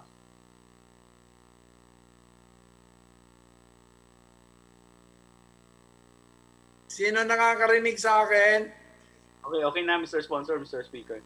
So, na-mute lang ako. So, 30 na lang. So, you are saying that when itong pandemic ay mag-wear off na, magbabalik ka niyan dito, Mr. Sponsor? Is the 5% tax? Dito lang naman sila pinapayagan sa buong Asia Exactly. Only the Philippines, the only Christian country that allows them to play gambling here in the Philippines. Now,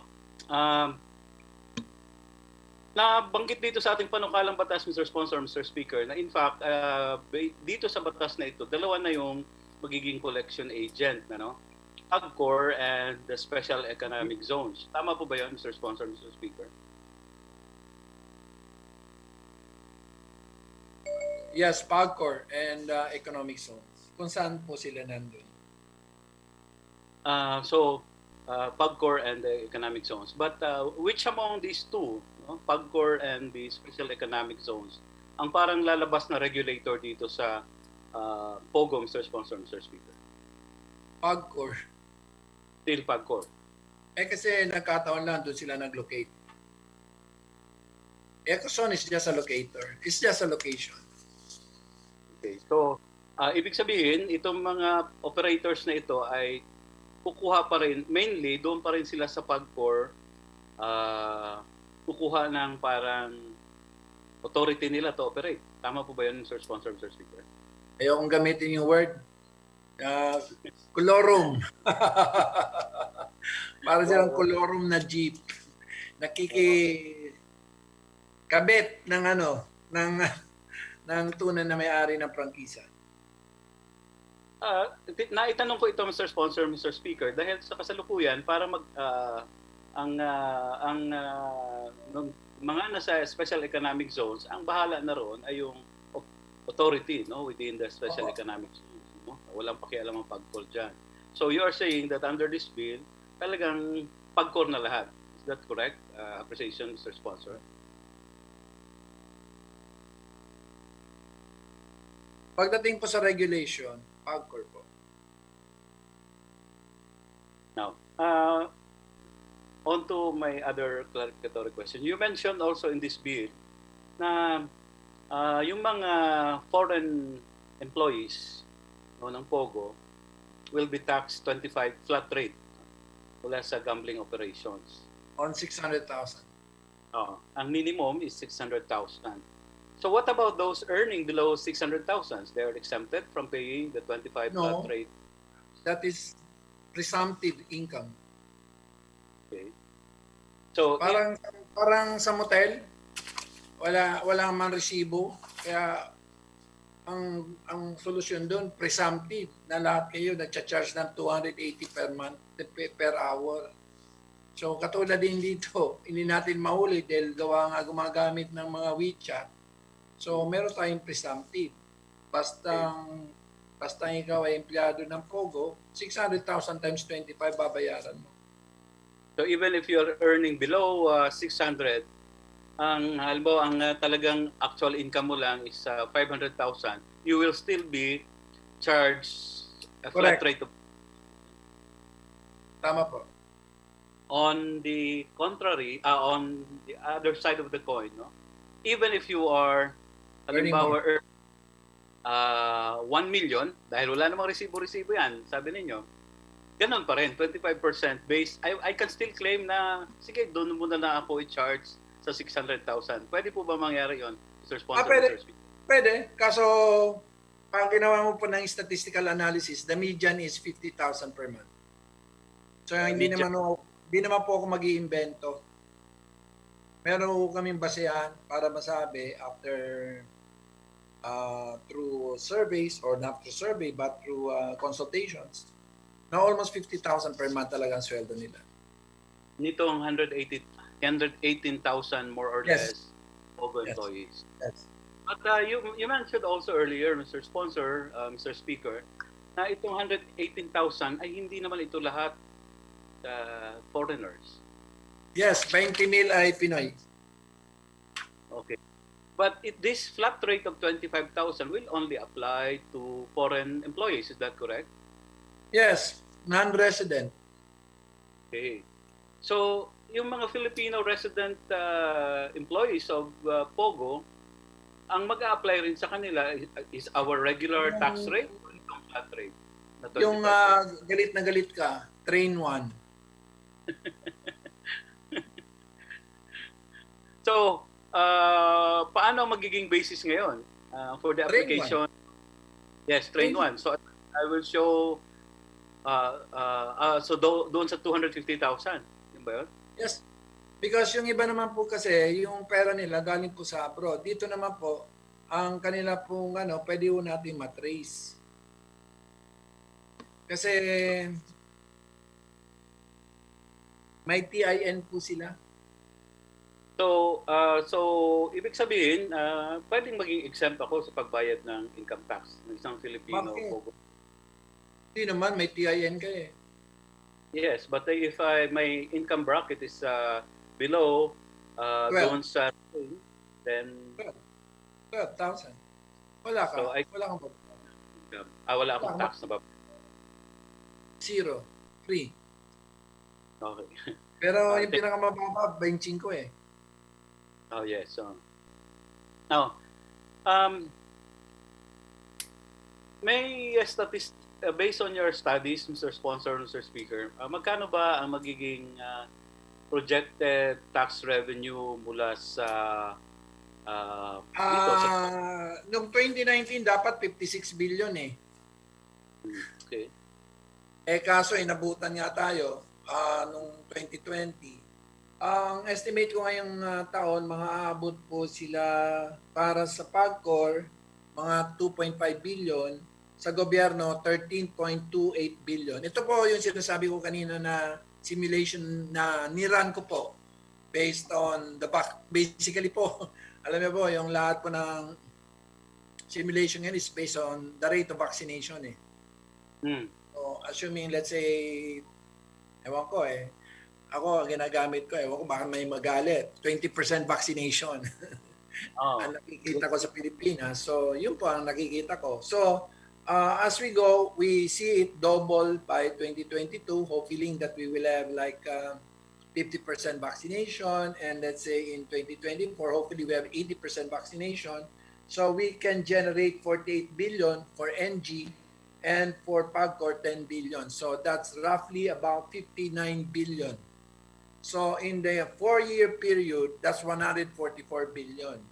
And for the enlightenment of our colleagues, if you compare this to the previous bill I filed before I substituted it, mas mataas po ng 31 billion ang makukuha natin dito at mas safe po. Kasi dito po talaga, quarterly po, bago magtrabaho, bayad agad yung presumptive income tax ng mga foreign workers. Okay, thank you, Mr. Sponsor, Mr. Speaker.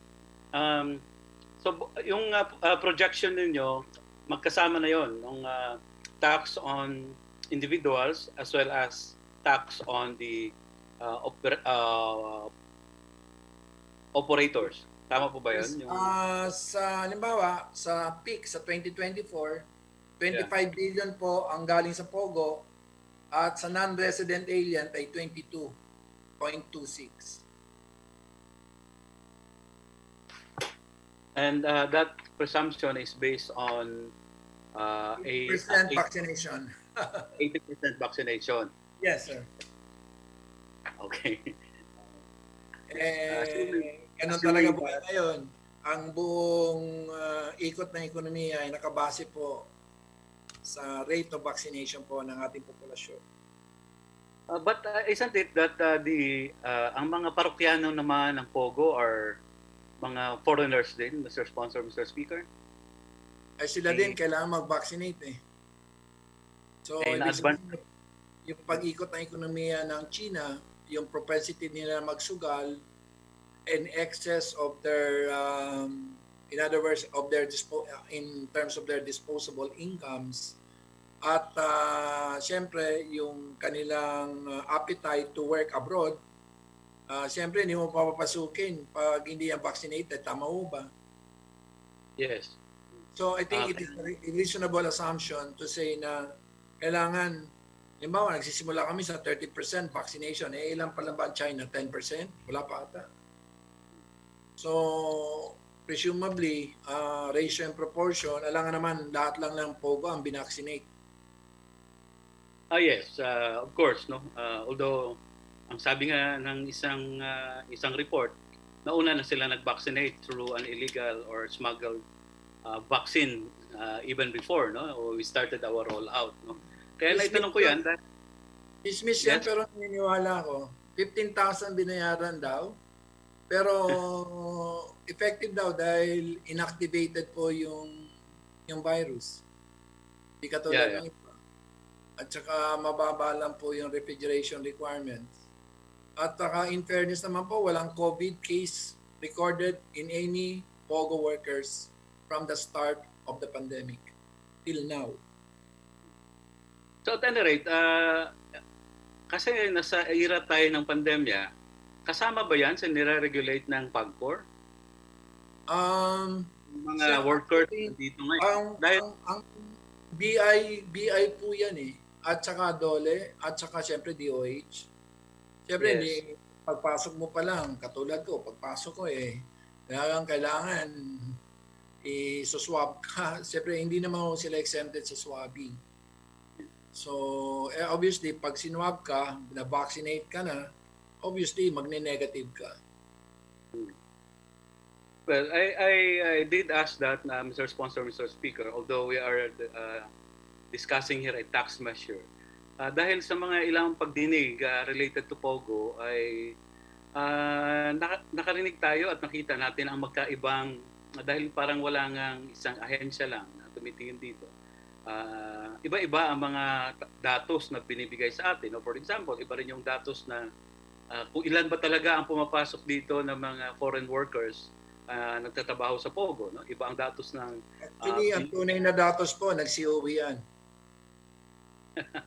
Yes, but for our purposes, no, later, granting that this bill will become a Kaya nga law. po, nagkakaroon po tayo doon ng isang committee, ng isa pong mekanismo na yung DOLE, BIR, at BI, magkakaroon po ng automatic exchange of information para po mas mapasiguro po at isa lang pong sistema ang masusunod pagdating po sa pagtrato patungkol po dito sa mga alien.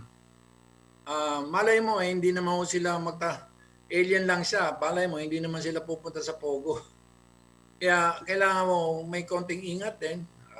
Kayo na mismo po ang pinaka masasabi kong masugid na tagapagtanggol ng human rights. Siyempre, pumapasok sila dito bilang isang tao. Pero po pagdating po sa application nila sa DOLE at saka sa BI, doon po magkakaroon po ng iisa na prosedimento kung saan po para mas maigpit at mas rigorous po. Makalusot ka sa BI, hindi ka makakalusot sa DOLE o hindi ka makakalusot po sa BIR. So may iisa na lang po na masasabi nating instrumento na gagamitin para po process any alien who purposes to enter the country to work for a POGO. And most of them would be declared because there will be a POGO operator here who will probably, of course, help them come in. Salamat, Ginoong Sponsor, Mr. Speaker. Mga ilang katanungan na lang po. Mas under this current bill, mas effective ba na talagang ang mangolekta ng buwis para sa BIR dahil tax na talagang i-impose natin sa kanila, hindi na lang purely regulatory fee, no? Mas mainam ba na ang mangolekta para sa BIR ay ang PAGCOR at ang Special Economic Zones, Mr. Sponsor? I'm willing to take on. I'm willing to accept your amendment at the proper time if you want BIR direct. Kaso nandun na sila eh. Nandun sila sa ecozone eh. Kuminsan na naman ng mga Pilipino pag ecozone, kahit customs di pinapapasok. O bago makapasok, winarningan na yung operator. So dito, ang kailangan talaga natin iisang kaya nga lahat po ng mga ginagawa natin ay puro presumptive. So at point of entry, iisa lang po ang sistema, yung automatic information exchange, kung saan kilala kagad natin na siya may POGO. Pangalawa, yung presumptive income tax. Pangatlo po, siyempre, yung certainty po ng 5% ay GGR at hindi po at nasa PAGCOR kung gusto niya mag 2% regulatory fee. Kasi nga naman po, yung TRO, sa buong mundo po, ang global norm, pag total bet ang gamitin mo, ang pwede mo lang, ang pinakamataas ay 0.25% of total bet. So kung 5% of total bet, wala na akong sugal na mangyayari. Siguro, baka yun ang gusto mong i-propose para wala nang sugal sa Pilipinas. Pero yung mga magsasabong sa amin sa Albay, baka kung dati napapaboto po ng maramihan sa bayan muna, baka hindi na ako makapagpaboto sa iyo ng marami. Alam niyo naman po talaga na ito ay isang tradisyon na kung nasa loob naman po ng masabi nating reasonabling angtas, hindi naman kumbaga isang forma lang po ng entertainment o recreation. Thank you, Mr. Sponsor, Mr. Speaker. Along that line, kaya ako na itanong yan dahil if you can recall, Mr. Sponsor, Mr. Speaker, there is a provision sa BARO, no, or Bayanihan to recover as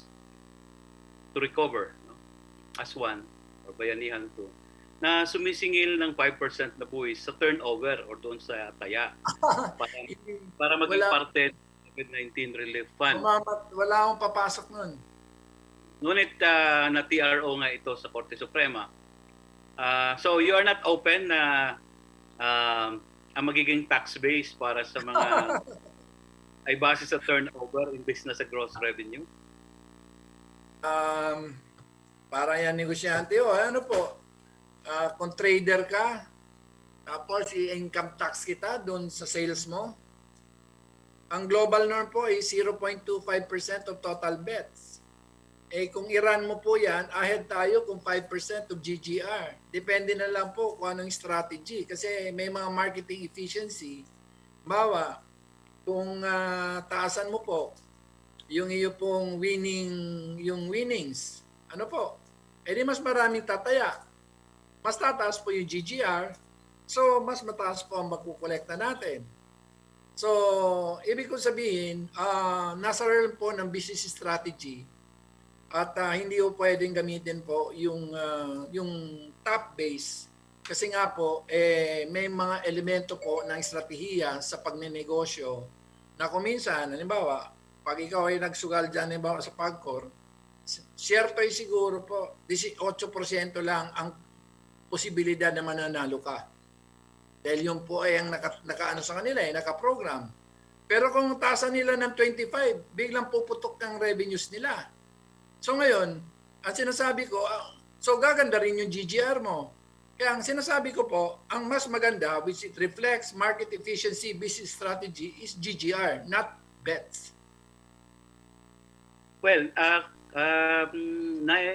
nabanggit ko po yan dahil kayo rin po ang nagbanggit kanina na tayo lang naman ang bansang pumapayag, no, na dito sa Asia na magsugal sila, no?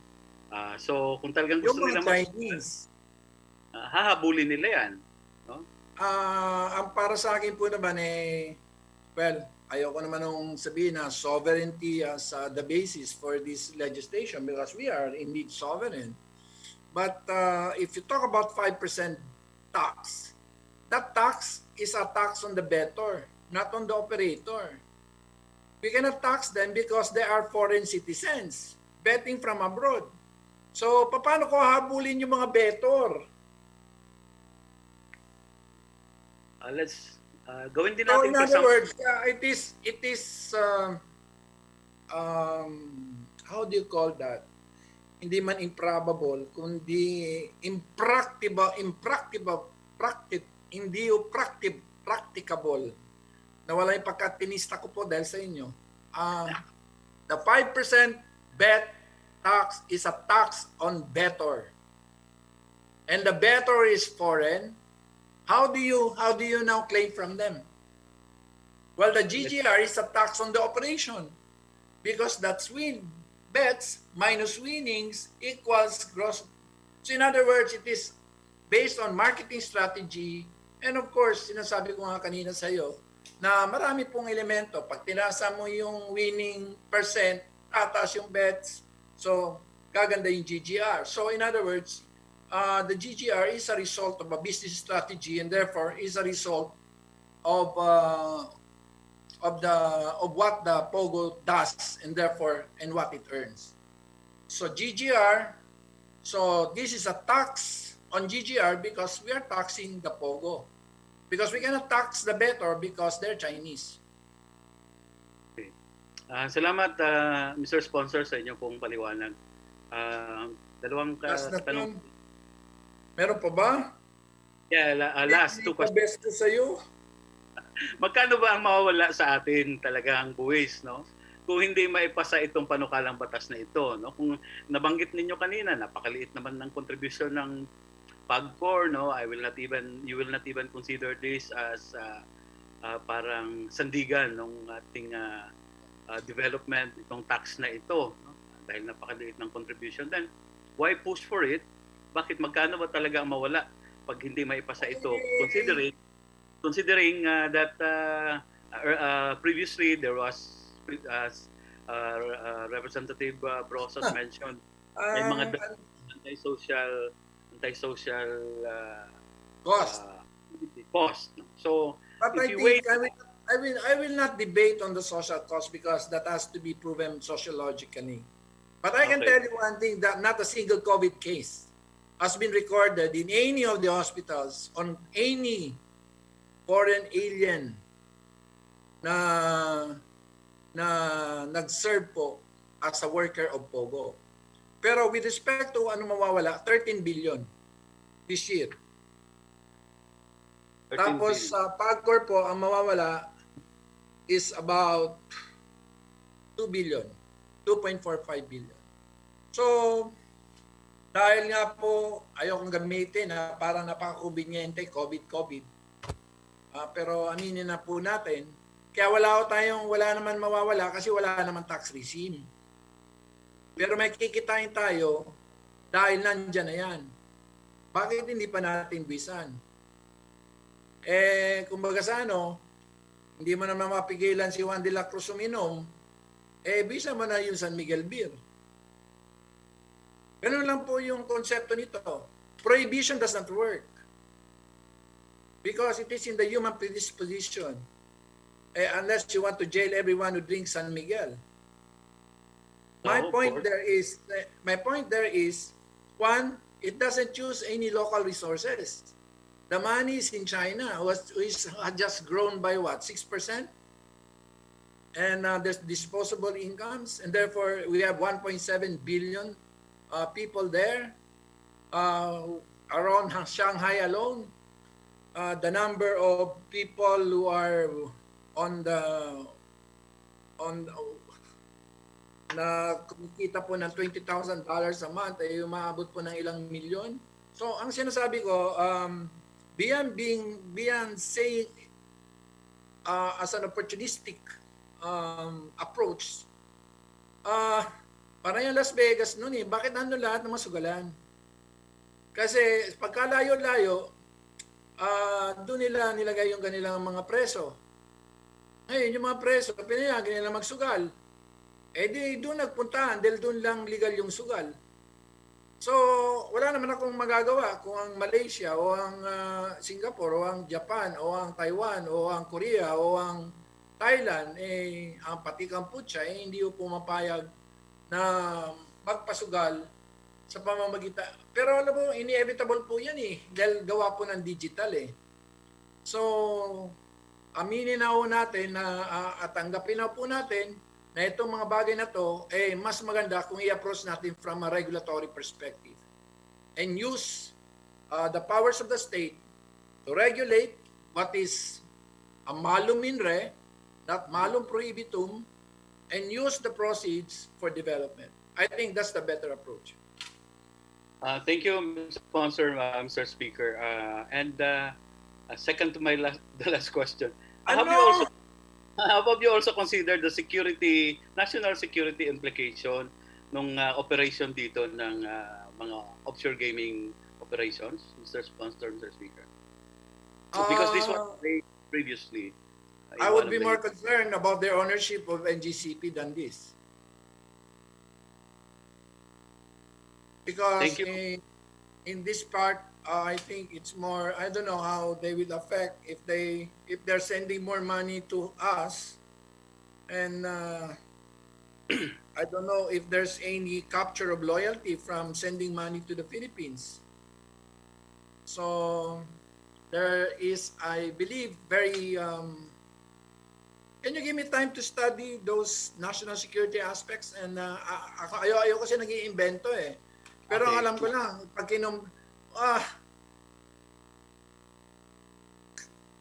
kasi they are not naman loyal to the Chinese state because what they're doing is illegal in China. Pwede bang sabihin yun? Sa tingin ko, pabalagbag na sagot sa'yo, pero loyal ka ba doon? Ginagawa mo yung illegal doon? I'm specifically referring to concerns raised previously dahil yung mga POGO hubs are being operated near our mga security installations. Masi-surprise ka po sa CESA, Congressman Sarate, kaibigan ko. Alam mo, magaling na rin tayo sa big data. Kalit-liit ang pusta mo na 20 centimos dyan sa Pogo, kaya nilang habulin. Susugin kung aling IP address. Ganun na po katindi po yung ating pong information technology. At ang Pilipinas naman po ay may kakayahan, hindi lang ginagamit ko minsan. Finally, my final question, Mr. Chair. Huwag mong susundan niya ng isa, kundi With your kind indulgence. You mentioned, pag hindi natuloy itong batas na ito, more or less mawawala sa atin 15 billion, no? Or 16 ay, billion. 144 sa 4 na 144 taon. In 4 years. Kaya I just wondered, desperate tayo to get this 144 billion in the next 4 years, no? Kahit sabihin natin may mga social costs dyan, kailangan natin kasi andyan na yan. Kaya I wondered incidentally, kanina in-announce mo na natapos na kayo sa BICAM, no? Oo. So, doon sa CREATE. So, gusto nating kumita ng 144 billion, pero doon sa CREATE, may pinakawalan tayong ilang billion din doon dahil hindi na natin kinokolekta. 972 billion, 0.41 billion yung forgone.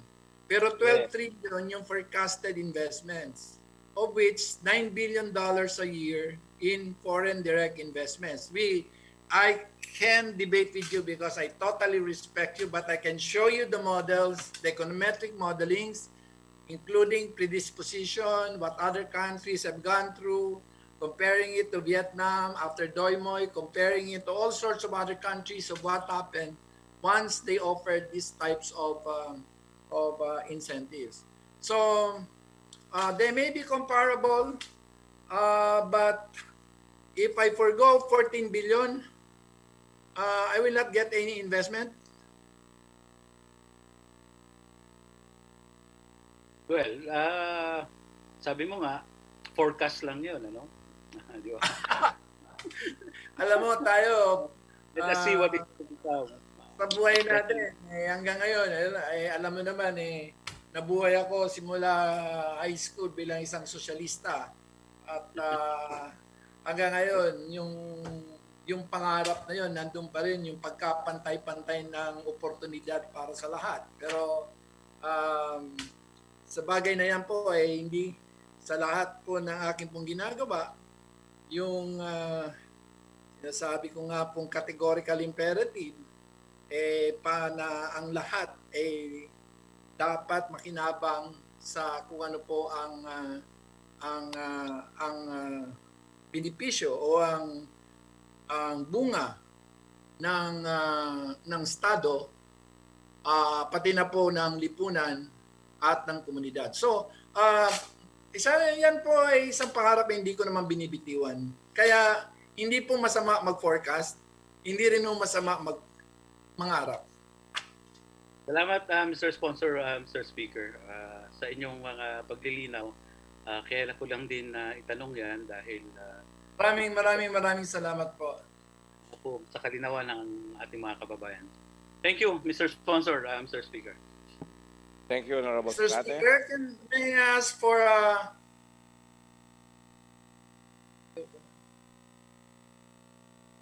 for a suspension of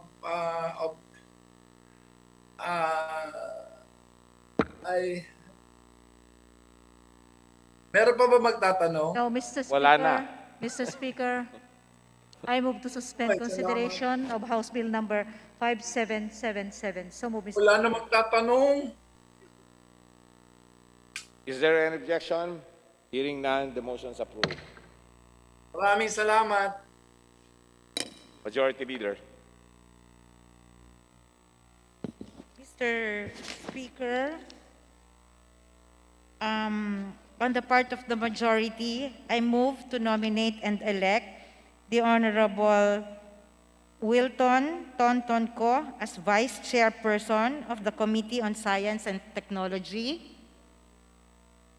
the Honorable Joselito Joel S. Sacdalan as Vice Chairperson of the Committee on Government Enterprises and Privatization, the Honorable Lolita T. Javier as Vice Chairperson of the Committee on Visayas Development, the Honorable Alfel M. Bascug as Vice Chairperson of the Committee on Mindanao Affairs, Vice Rep. Rogelio Pacquiao, and the Honorable Princess Rihan M. Sakaluran as Vice Chairperson of the Committee on Mindanao Affairs.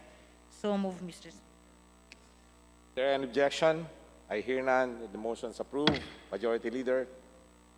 Mr. Speaker, on behalf of the majority, I move to nominate and elect the Honorable Jose Bong J. Teves Jr. as Vice Chairperson of the Committee on Public Order and Safety, and as members of the Committee on Constitutional Amendments, Honorable Jose Bong J. Teves Jr. and the Honorable Ducel Marie S. Cardema. So move, Mr. Speaker. Is there any objection? I hear none, the motion is approved. Congratulations. Mr. Speaker, I move that House Bill number 6732, as contained in the report of the Committee of the Whole House, be removed from the calendar of business and transmitted to the archives. So move, Mr. Speaker. Is there any objection? I hear none, the motion is approved. Majority Leader. Mr. Speaker, I move to suspend session Sessions. until tomorrow, February 2 at 3 p.m.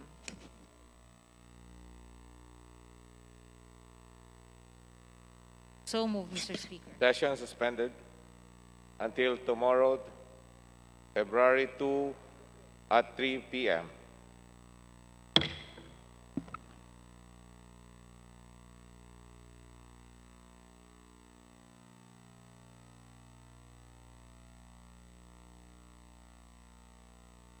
Habol pa.